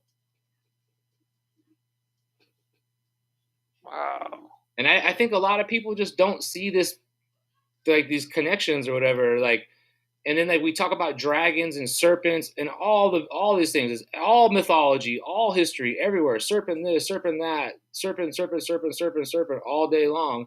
And look at this thing. Look at this head. It has dragon scales on it. Yeah, it's crazy looking. It's a four-headed directional thing. Like the original Janus was 4 heads, and now it got changed to the 2-headed Janus. But originally it was 4 heads. It was 4 directions, exactly like this. And it wears the crown, just like it's the king. And they say Janus is the king of kings, and blah blah blah blah. And I start hearing this stuff, and I'm like, dude, like, what are they talking about? Are they talking about this great whatever? Or are they talking about this parasite? Are they worshiping this parasite? Because if Satan is the parasite, you get what I'm saying? Yeah. What was the guy's name in He-Man? That had the 4... No, he had 4 faces, and his head would turn. You could rotate his head. And he had 4 different faces. Was that Man of War? No. Oh, I'm going to have to No, I think that was a good guy, wasn't it? I forget. Yeah, I'm not really. It's been a hot minute. And I was into He-Man almost as much as I was into G.I. Joe. Yeah, I like that one too. I mean, I guess it's the time period. Because knowing is half the battle. That's G.I. Joe. That's G.I. Joe. And it's funny, like one time I wrote that in the chat. I wrote knowing is half the battle, and Vividness, she picked up on it, and then she was like, G.I. Joe. I was like, she knows. One of my favorite memes was the G.I. Joe doing the knowing is half the battle. Then the next panel is the close-up of his face, and it says, and the other half is violence. So his name was Man-E Faces. Man-E Faces. Yeah, Man-E Faces. See, it was something similar. Man o' War. Give me a break. I was close. You're real close. I'll give it to you. Man-E Feces. Shout out to that flat fallow. Tommy, I did forget to give you the shout out this morning. I saw the super chat. Many thanks. Things were getting crazy this morning. Here's that magnet little model. Beautiful. So just repeat the pattern. Yeah, basically, like you could make them out of like strip neodymium magnets. Like people make sleeves for their pipes, and then they just put like long ones in the sleeves. They sew their own whatever. I mean, there's so many ways that you could do it. Magnets aren't that expensive. There's just look up neodymium magnets. I got a whole stack of them upstairs, stack of them downstairs. I use them for my just grow be room. Careful with them. You could hurt yourself. They make great door latches for your grow room with a little duct tape. Put one on one side and one on the flap, and it latches and holds nice, even with that reverse negative airflow. Those looked like, sorry, Josh, were those your magnets? Those look like medicinal magnets. No, those weren't my magnets, but this is just like the diagram to show you. But yeah, you could buy those magnets like that with that type of like cover. Nice. Yeah, it's like a leather coating. Yeah, so they don't rust, I guess, or whatever. People who do magnetic healing. Yeah, they use those. They use those. Yeah, exactly. Yeah, and like even like I was telling Josh earlier in the beginning, like one of the healing, like the magnetic healing magnets I have, it has a north face up, whatever, and that's what I put my seeds on before I put them in my mouth and put them in the soil. Nice. Yeah, another channel to go check out. He makes videos on all this kind of stuff. I'm not sure if you're aware of him. I believe it's Hemp Alchemy now. He used to be THC Anthony, but he's a cannabis hemp grower from the Washington, Oregon area. He was growing both. And he moved to, I believe he's in Tennessee now. He started a new farm, but he's real big. He's searching for the perfect hemp strand, the most resilient, and the one that he's really into finding those terpenes. And yeah, you guys would hit it off, I'm sure. He's been doing this for a long time. But yeah, you got to check out his channel. I'll go find it right now. It's called Hemp Alchemy. But he shows how to do the magnetics and all that kind of stuff and putting them in water. He'll even put it's not new technology. Like if you research like big agriculture, like they've been using magnets for the longest time. Oh yeah. So our buddy Norb is doing the same thing. He's basically turned his channel into a grow channel at this point and is doing experiments with mirrors and magnets and sound frequencies and all kinds of really cool. I mean, I've done them all. I've used like some crazy devices that people have made. I mean, I've tried all types of stuff. I mean, that's awesome. It's all about experimenting. Like what works for me might not work for you in your situation. It might be different for you. Your conditions might be different. Like I know like some people live in the Midwest and it's not the Midwest, like Southeast or whatever. And they have a like no humidity, and then we have a bunch of humidity. You know what I'm saying? Like, so everything I grow is completely different than what they grow over there, even if it's the same strain. And that's what I love about the different genotypes that you can. After I came to these conclusions, I don't know where I got to probably stop sharing the screen. After I came to these conclusions, I found this book. And it's called The Seeing Gospel of Peace. Are you guys familiar with this book? Anyone? It sounds vaguely familiar. The Nicene Gospel of Peace. Is that what you said? Yeah, Seeing Gospel of Peace. I know the Essenes, but I don't know the book.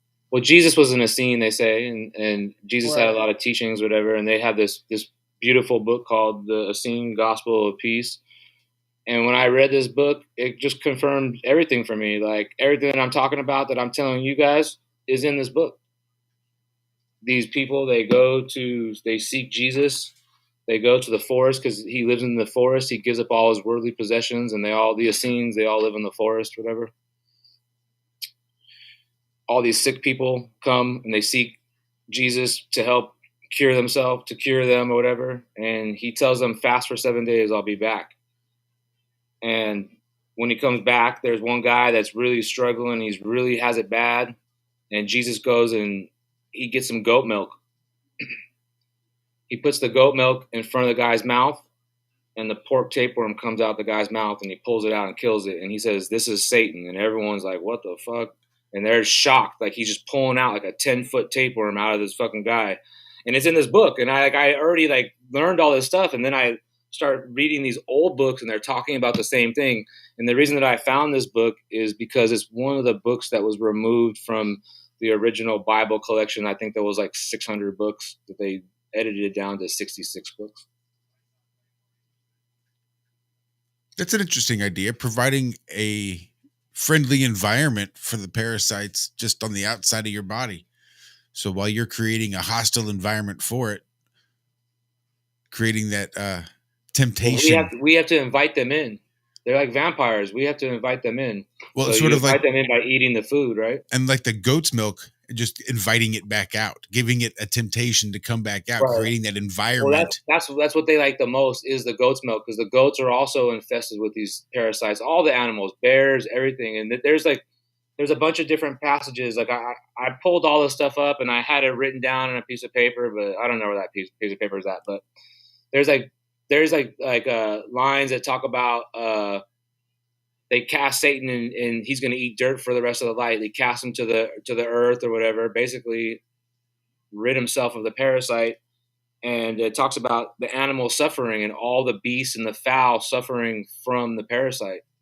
And this is not new. This is not brand new anything. Like I'm telling you, I keep finding the same information book after book after book after book. And I keep hearing these things and people are interpreting them. And I'm like, no, they're talking about this literal serpent that's invading your body and taking over your body and killing you, literally sucking your blood. This is so awesome. Our friend Erica talks about this a lot. Our friend Alan Holman talks about this a lot, and ways to rid yourself of these parasites Yeah, to I had knock dropped out Alan's this book in chat a little bit earlier, actually. Alcepius's staff. Is that correct? I'll drop it again. Yes, sir. Sorry. Or however that's pronounced. I always fuck up either the name of his book or his website, or I'm always fucking something up for poor Alan. Well, I I dropped it appreciate in chat the shit out again. of Alan. There it is. I also found a PDF of the Essene Gospel of Peace and dropped that in chat. Yeah, it's available. It's book one is the book that I'm talking about, the one that I have right here. The guy that printed this book, he sold it for $1. He kept it for $1 forever or whatever.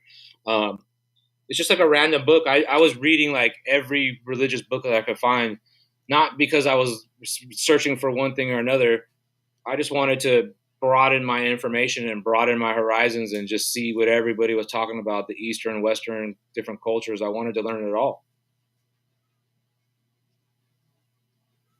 Well, that's awesome. That is really cool. I can't wait to get you back on if you'd be willing to.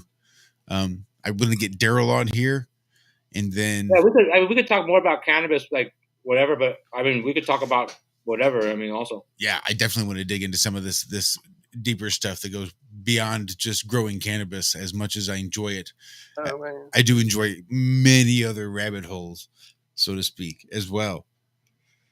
But I want to get Daryl on here and be able to pick his brain a little bit. And then I'm thinking about, because we're trying to, again, think of shows that would be Rockfin only, but doesn't take away from what we're doing here on Tuesdays and Fridays.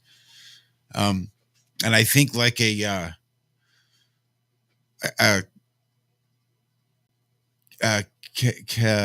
cannabis growers, a canna growers co-op or something, some sort of round table where we can get 2 or 3 different growers coming in here and just talking and comparing grow styles and grow conditions and the things that they're doing to get the best out of their grows, regardless of what it is that they're growing. If it's indoor, outdoor, medicinal, garden variety, whatever the hell it is, and just have that little cooperation and just pick each other's brains and learn and see how many other different styles that there might be to experiment with, because there's not just one good way to do it. Like many people are going to say, here's how I grow my stuff, and this is the best way to do it. The only way to get the best results is my way.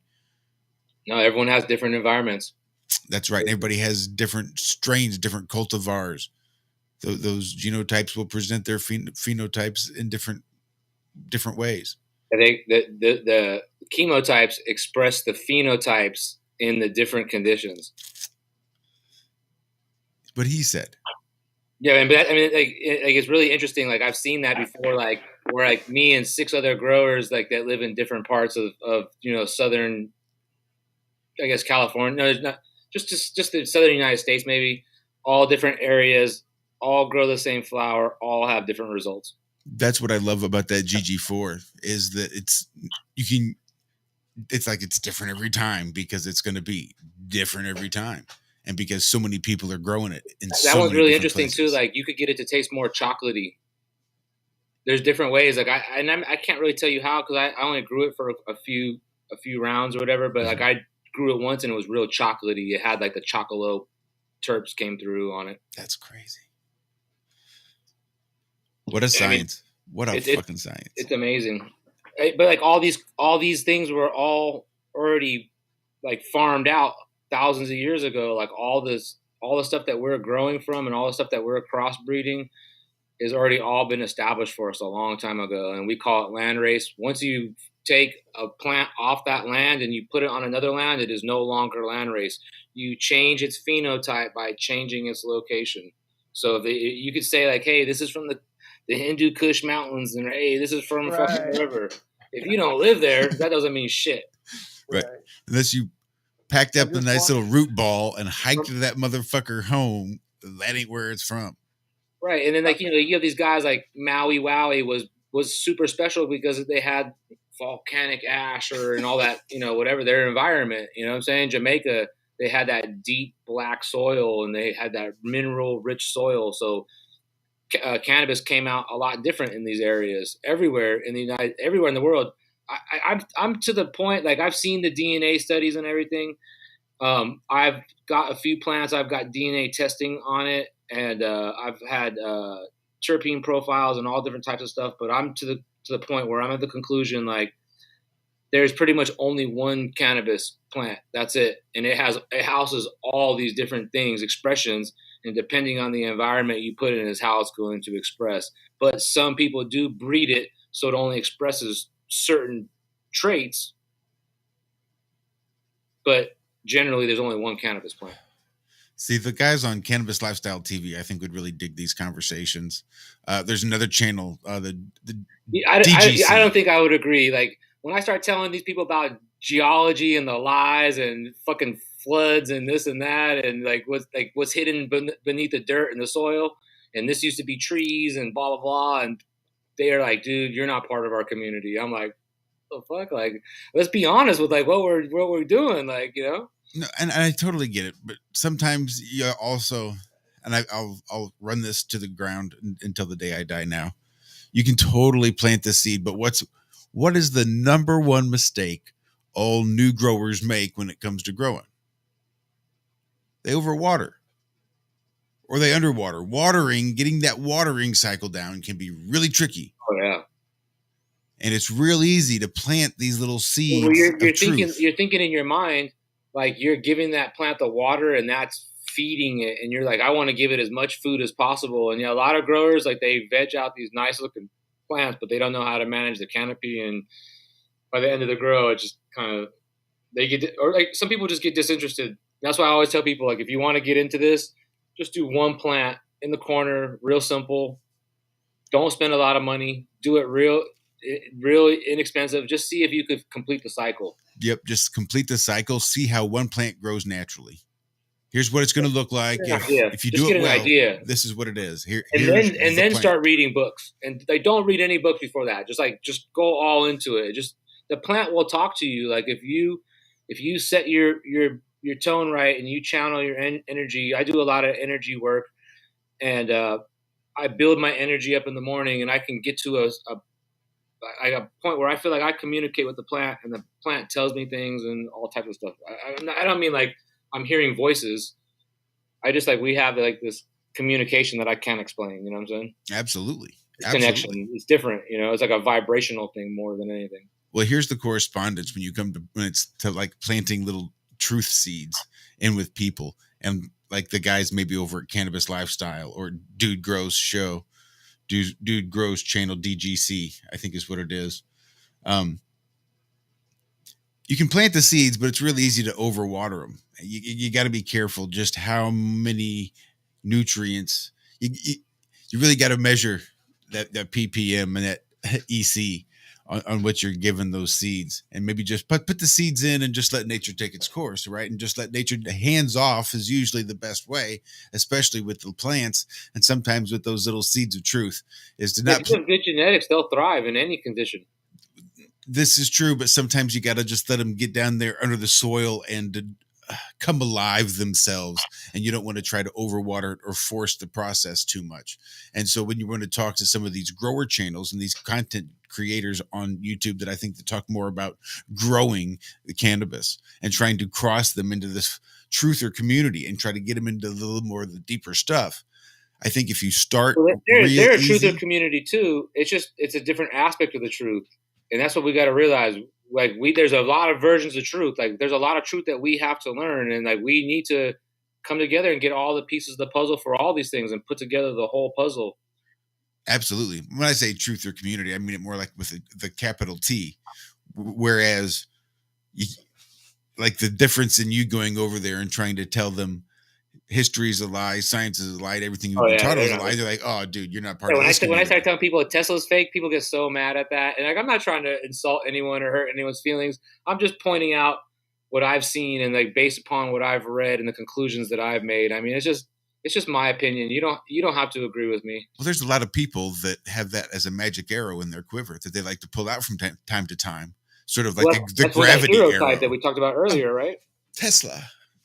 it's their hero though. Like, Yeah. here's my hero. You know what I mean? That's Like, it. and I'm deflating their hero. They're like, what? No, no. Like, but I don't know if like I saw a video on YouTube when YouTube first came out, and it showed a history book, and it showed there's 4 actors, and they were every single character in the history book, and they were showing pictures that I saw when I was in school. They were in my history book, and it was just 4 actors, and they were every single character in the book. Yes, sir. Do you remember that? Flat Yes, Earth? I do. You can call me Walt. Yeah, man. I remember. I was always very aware of the people they used in our books because I always had an eye for somebody I would have known from a show or Right. from some, whatever thing I would be watching. So, but yeah, I've definitely noticed it back in the day in school. And I think that you would be surprised that like if we had a real like true like public information like facial recognition system, if you scan some of these people that are supposedly historical figures, you would find out they live in modern day times now, and we're like, oh, that's Shakespeare or that's so and so. That's a guy that's like in the public eye now. You just don't realize. Right. Well, just wondering, everybody, where did you guys first hear about Tesla?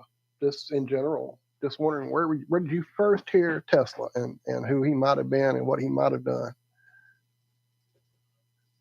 Well, the reason I'm asking is it came to me in a handout mimeographed sheet. Yes, mimeographed, not photocopied. That was given out at one of the first UFO conventions I attended back in the late 80s, early 90s. That's the purple one, And right? it was, huh? That's the purple one, right? Oh, yeah. You could smell it and get high as fuck. And I remember the lady handing them out and how she was all adamant that we all should know this guy and that he was important and that our history of him should be more known and blah, blah, blah, blah, blah. And I had that handout for the longest time. And then slowly but surely over the next few conventions, he became a known presence. Like suddenly there was a video on somebody's table about him. And now there's a book on somebody's table about him. Before that, he was strictly on this lady's mimeograph sheet that she was handing out over her little table on her own. So it's just really weird that it came out of nowhere and kind of was pushed into the movement, if you will, almost. But think of his story too, Walt. Like they're like, look, this guy invented all these cool things and he patented all stuff, but then he died pennilessly. The government took it all. You know what I mean? Like, don't invent shit ever. You know what I'm saying? Like be in fear. You know. Like the narratives are real vicious. Like if you start like hearing these, like what they're saying, you know what I'm saying? And then like how many, they took all of his patents. How many did you fucking have? It screams at you, don't try to be like Tesla. Right. Yeah. Yeah, absolutely. And that's like, and I see that all the time. They even do it in music. Like they make these guys out to be like the hero type or the Christ savior type or whatever you want to call them. And then they kill them. And then they're like, you're never going to make it. There's no, like your savior, he's dead. Like, you know what I'm saying? It's like, they're discouraging you. It's like a deep psychological programming warfare that they're doing on you. And it's real vicious. I tuned out of all that stuff. And since I tuned out of that, I've never been happier. The most news I hear is from Zach reading it on Iron Realm Media. Besides that, I wouldn't even know what was going on outside. They'd be like, hey, dude, today you're supposed to fucking hop on one foot and rub your tummy and pat your head. I just, put the mask on. I'm just like, what the fuck? I'm not doing that. I'm not doing any of that bullshit. I mean, I don't know if it's just because I live in my own world or whatever you want to fucking call it, but since I'm just not exposed to all that programming all the time, like none of it affects me. Yep. Nope, and the way we deliver it isn't so programming efficient, I don't think either. It's funny. I had this conversation just before I left work. Boss asked me, did you get your wife anything for Valentine's Day? I did the slow turn. No. I think she'd be a little insulted if I did. So what? I said, she doesn't want anything on Valentine's Day. I got her flowers once. She was real fucking appreciative. Our husband never got her flowers ever. You know how appreciative woman who's never ever gotten flowers? You know what? I would never take a flower from any of these horrible nurseries into my house because they all have fucking pests on them and pesticides. So I'm not condoning anything. I heard a rumor once that you can easily take a walk through there, and instead of buying a infested plant, because they're all going to be infested, you could just break off a little something, something. If you've got a wife or a girlfriend or somebody that likes to carry a bag around, I don't know, fuck. You can put these little, say, cuttings right there in your bag. Take them home with you. Nobody will ever be the wiser. Don't get your plants from a garden center, please. They order seeds on the internet. They're cheap as fuck, like $3, $4, $5. Like organic seeds, heirloom seeds. I grew like 2 summers ago. I grew like all different types of watermelons. I grew watermelons that the seed stock comes from like the more like 1900s. Pretty much everything's like 1900s and on. There's not really much seed stock that's older than that. There's a little bit, but not much. I think there's almost in every state in America, I think, has a Department of Conservation. If you contact your state's Department of Conservation, you should be able to find seeds or seedlings that they themselves grow and start. They will sell you seedlings for dirt fucking cheap of native plants. Missouri's got a whole fucking catalog. That's how we put our bushes in our shrubs. Yep. And they were like a quarter of what you would get charged at like a nursery because we bought them in bulk. We bought like 120 of them. But my only thing is, the nursery wasn't going to cut a deal like they do. My only thing is with that though is like if you have like certain kinds of plants and you have to look at the plants that you're bringing into your environment, like what type of pests that they attract as well, because sometimes that will affect your garden. You work real hard and you like bring home some plants and put them on your garden and you track in their bugs from touching those plants or they get on your shoes or whatever. Or they just come right into your house because you have weak plants. Oh yeah, I'm a big fan of spearmint. I love putting spearmint in all my garden beds and spreading it around a little bit. That helps with so many of those little pests that you don't want around. It's just nature's way of doing it, you know, instead of using a pesticide or something like that. That's exactly how cannabis works. It puts off a terpene, and those terpenes are the pesticides. And those terpenes are also like what we breathe in as aromatherapies. That's why like going to the forest is so important. We breathe in the pine terpene, and that heals the lungs. Mm-hmm. Yeah, I have. That's why I recommend to the people. I saw they were talking about in chat about the gum spirit turpentine from Georgia or whatever. Yeah, I think Karen B and Christine Balderson both, I think, had mentioned turpentine. Yeah. I could like shout see out, the ladies. kind of in the corner of my eye. I was just kind of I saw you guys talking about it, but you know, it comes from a tree. All the stuff that heals us come from these different trees. All these different herbs. Like once I figured out, like, hey, this helps the liver. This helps this helps that. I figured out I could heal myself of all these ailments or dis-ease.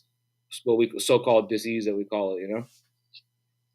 A lot of times, I think that we skipped a whole part. I was diagnosed with this incurable disease, and now the leading guy in the field, he did some autopsies on the people diagnosed with the same exact situation, and he found filarial worms all through their spine. Wow. And going to their head, and filarial worms are real common. Filarial worms come from mosquito bites. Really? And so you have to think about why are these big companies, I'm not going to say their names, but why are they putting out they're like computer tech companies and they're putting out artificial mosquitoes into our environments. They're like robots, like little drones. You guys know this? Oh yeah. Like they're releasing millions. Like I know they do it in California and Florida and a few other places. I've seen the articles about it, but yeah, and I heard one of them saying that they wanted to do vaccinations this way as well. You just won't even know you got the vaccination, and it'll be in a mosquito bite. Well, that's the same thing I was telling you about the people that if you guys, if you have not got vaccinated and you eat cow, I just want to say that Cal has been injected for the C word since 2002. They've been getting those vaccines. So you already have the vaccine.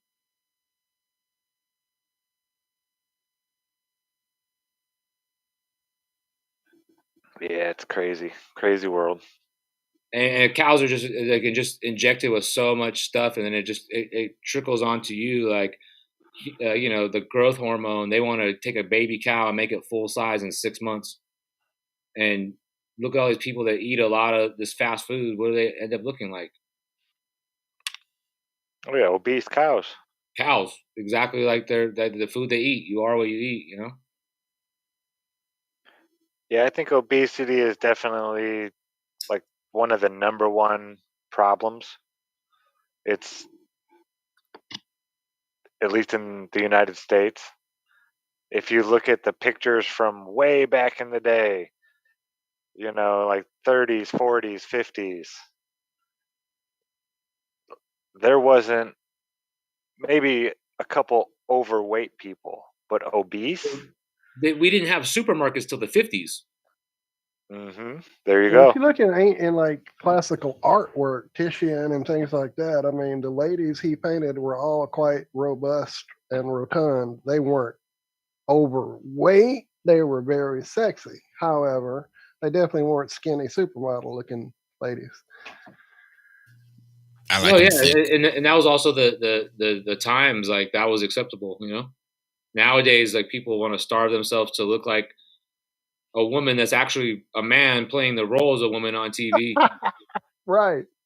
They're like, I want to get an ass like that, and you're like, dude, that's a man's ass. Like, you don't want that. Like, what the fuck? But people aren't. I mean, not a lot of people. I might offend you and might offend your heroes. I don't mean to offend you or offend your heroes or your belief systems. I'm just saying some of these characters aren't what they seem.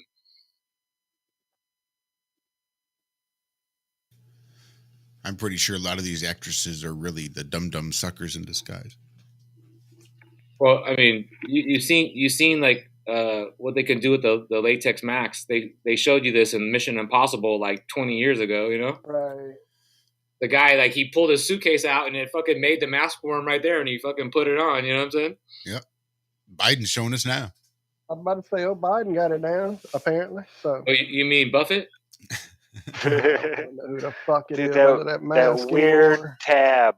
That weird pull tab. tab. over The the pull ear tab. one. That was I was in the crazy. supermarket and I found like, it was like Life magazine, and it was Buffett on the cover, and I took a picture of it. I just don't have the phone in the room in here, but man, if you see the picture, you'd be like, that's Biden. I was a Buffett fan back in the day. I saw him twice. Really? Yeah. Great time. Oh, are we talking Jimmy or Warren? One of the best. Wait, are we Warren or Jimmy and Rick? We're talking about Margaritaville. Gotcha. Yeah, those are some of the best concerts I've ever been to, as far as just a cool crowd to be around. Yeah, it was almost like being at a Flat Earth concert. Where were you at? Where did you see this concert at? Well, now I don't even know what it's called now. Back then it was Tinley Park in Chicago, near Chicago in the suburbs. It was called the World Music Theater. Then it was the Tweeter Center, I think. I don't even know what it's called now. But both shows I saw there. Yeah, it was awesome. Big outdoor venue, lawn seats, that was in my phase when we were going to see shows every weekend, and it was too expensive to go through the ticket box. They wanted $40+ just for a lawn seat. Right. So I would go and I'd have a 6-pack of beer, and if that didn't work, I had $20. And usually the 6-pack of beer I would get a ticket for. There's, these big shows where there's, 20,000 plus people. Bunches of people are showing up with extra tickets because somebody couldn't go at the last minute, this or that, blah, blah, blah. You go 10 minutes before the show starts and just go walk around the parking lot with a 6-pack of beer, and you got into every show that way. I did.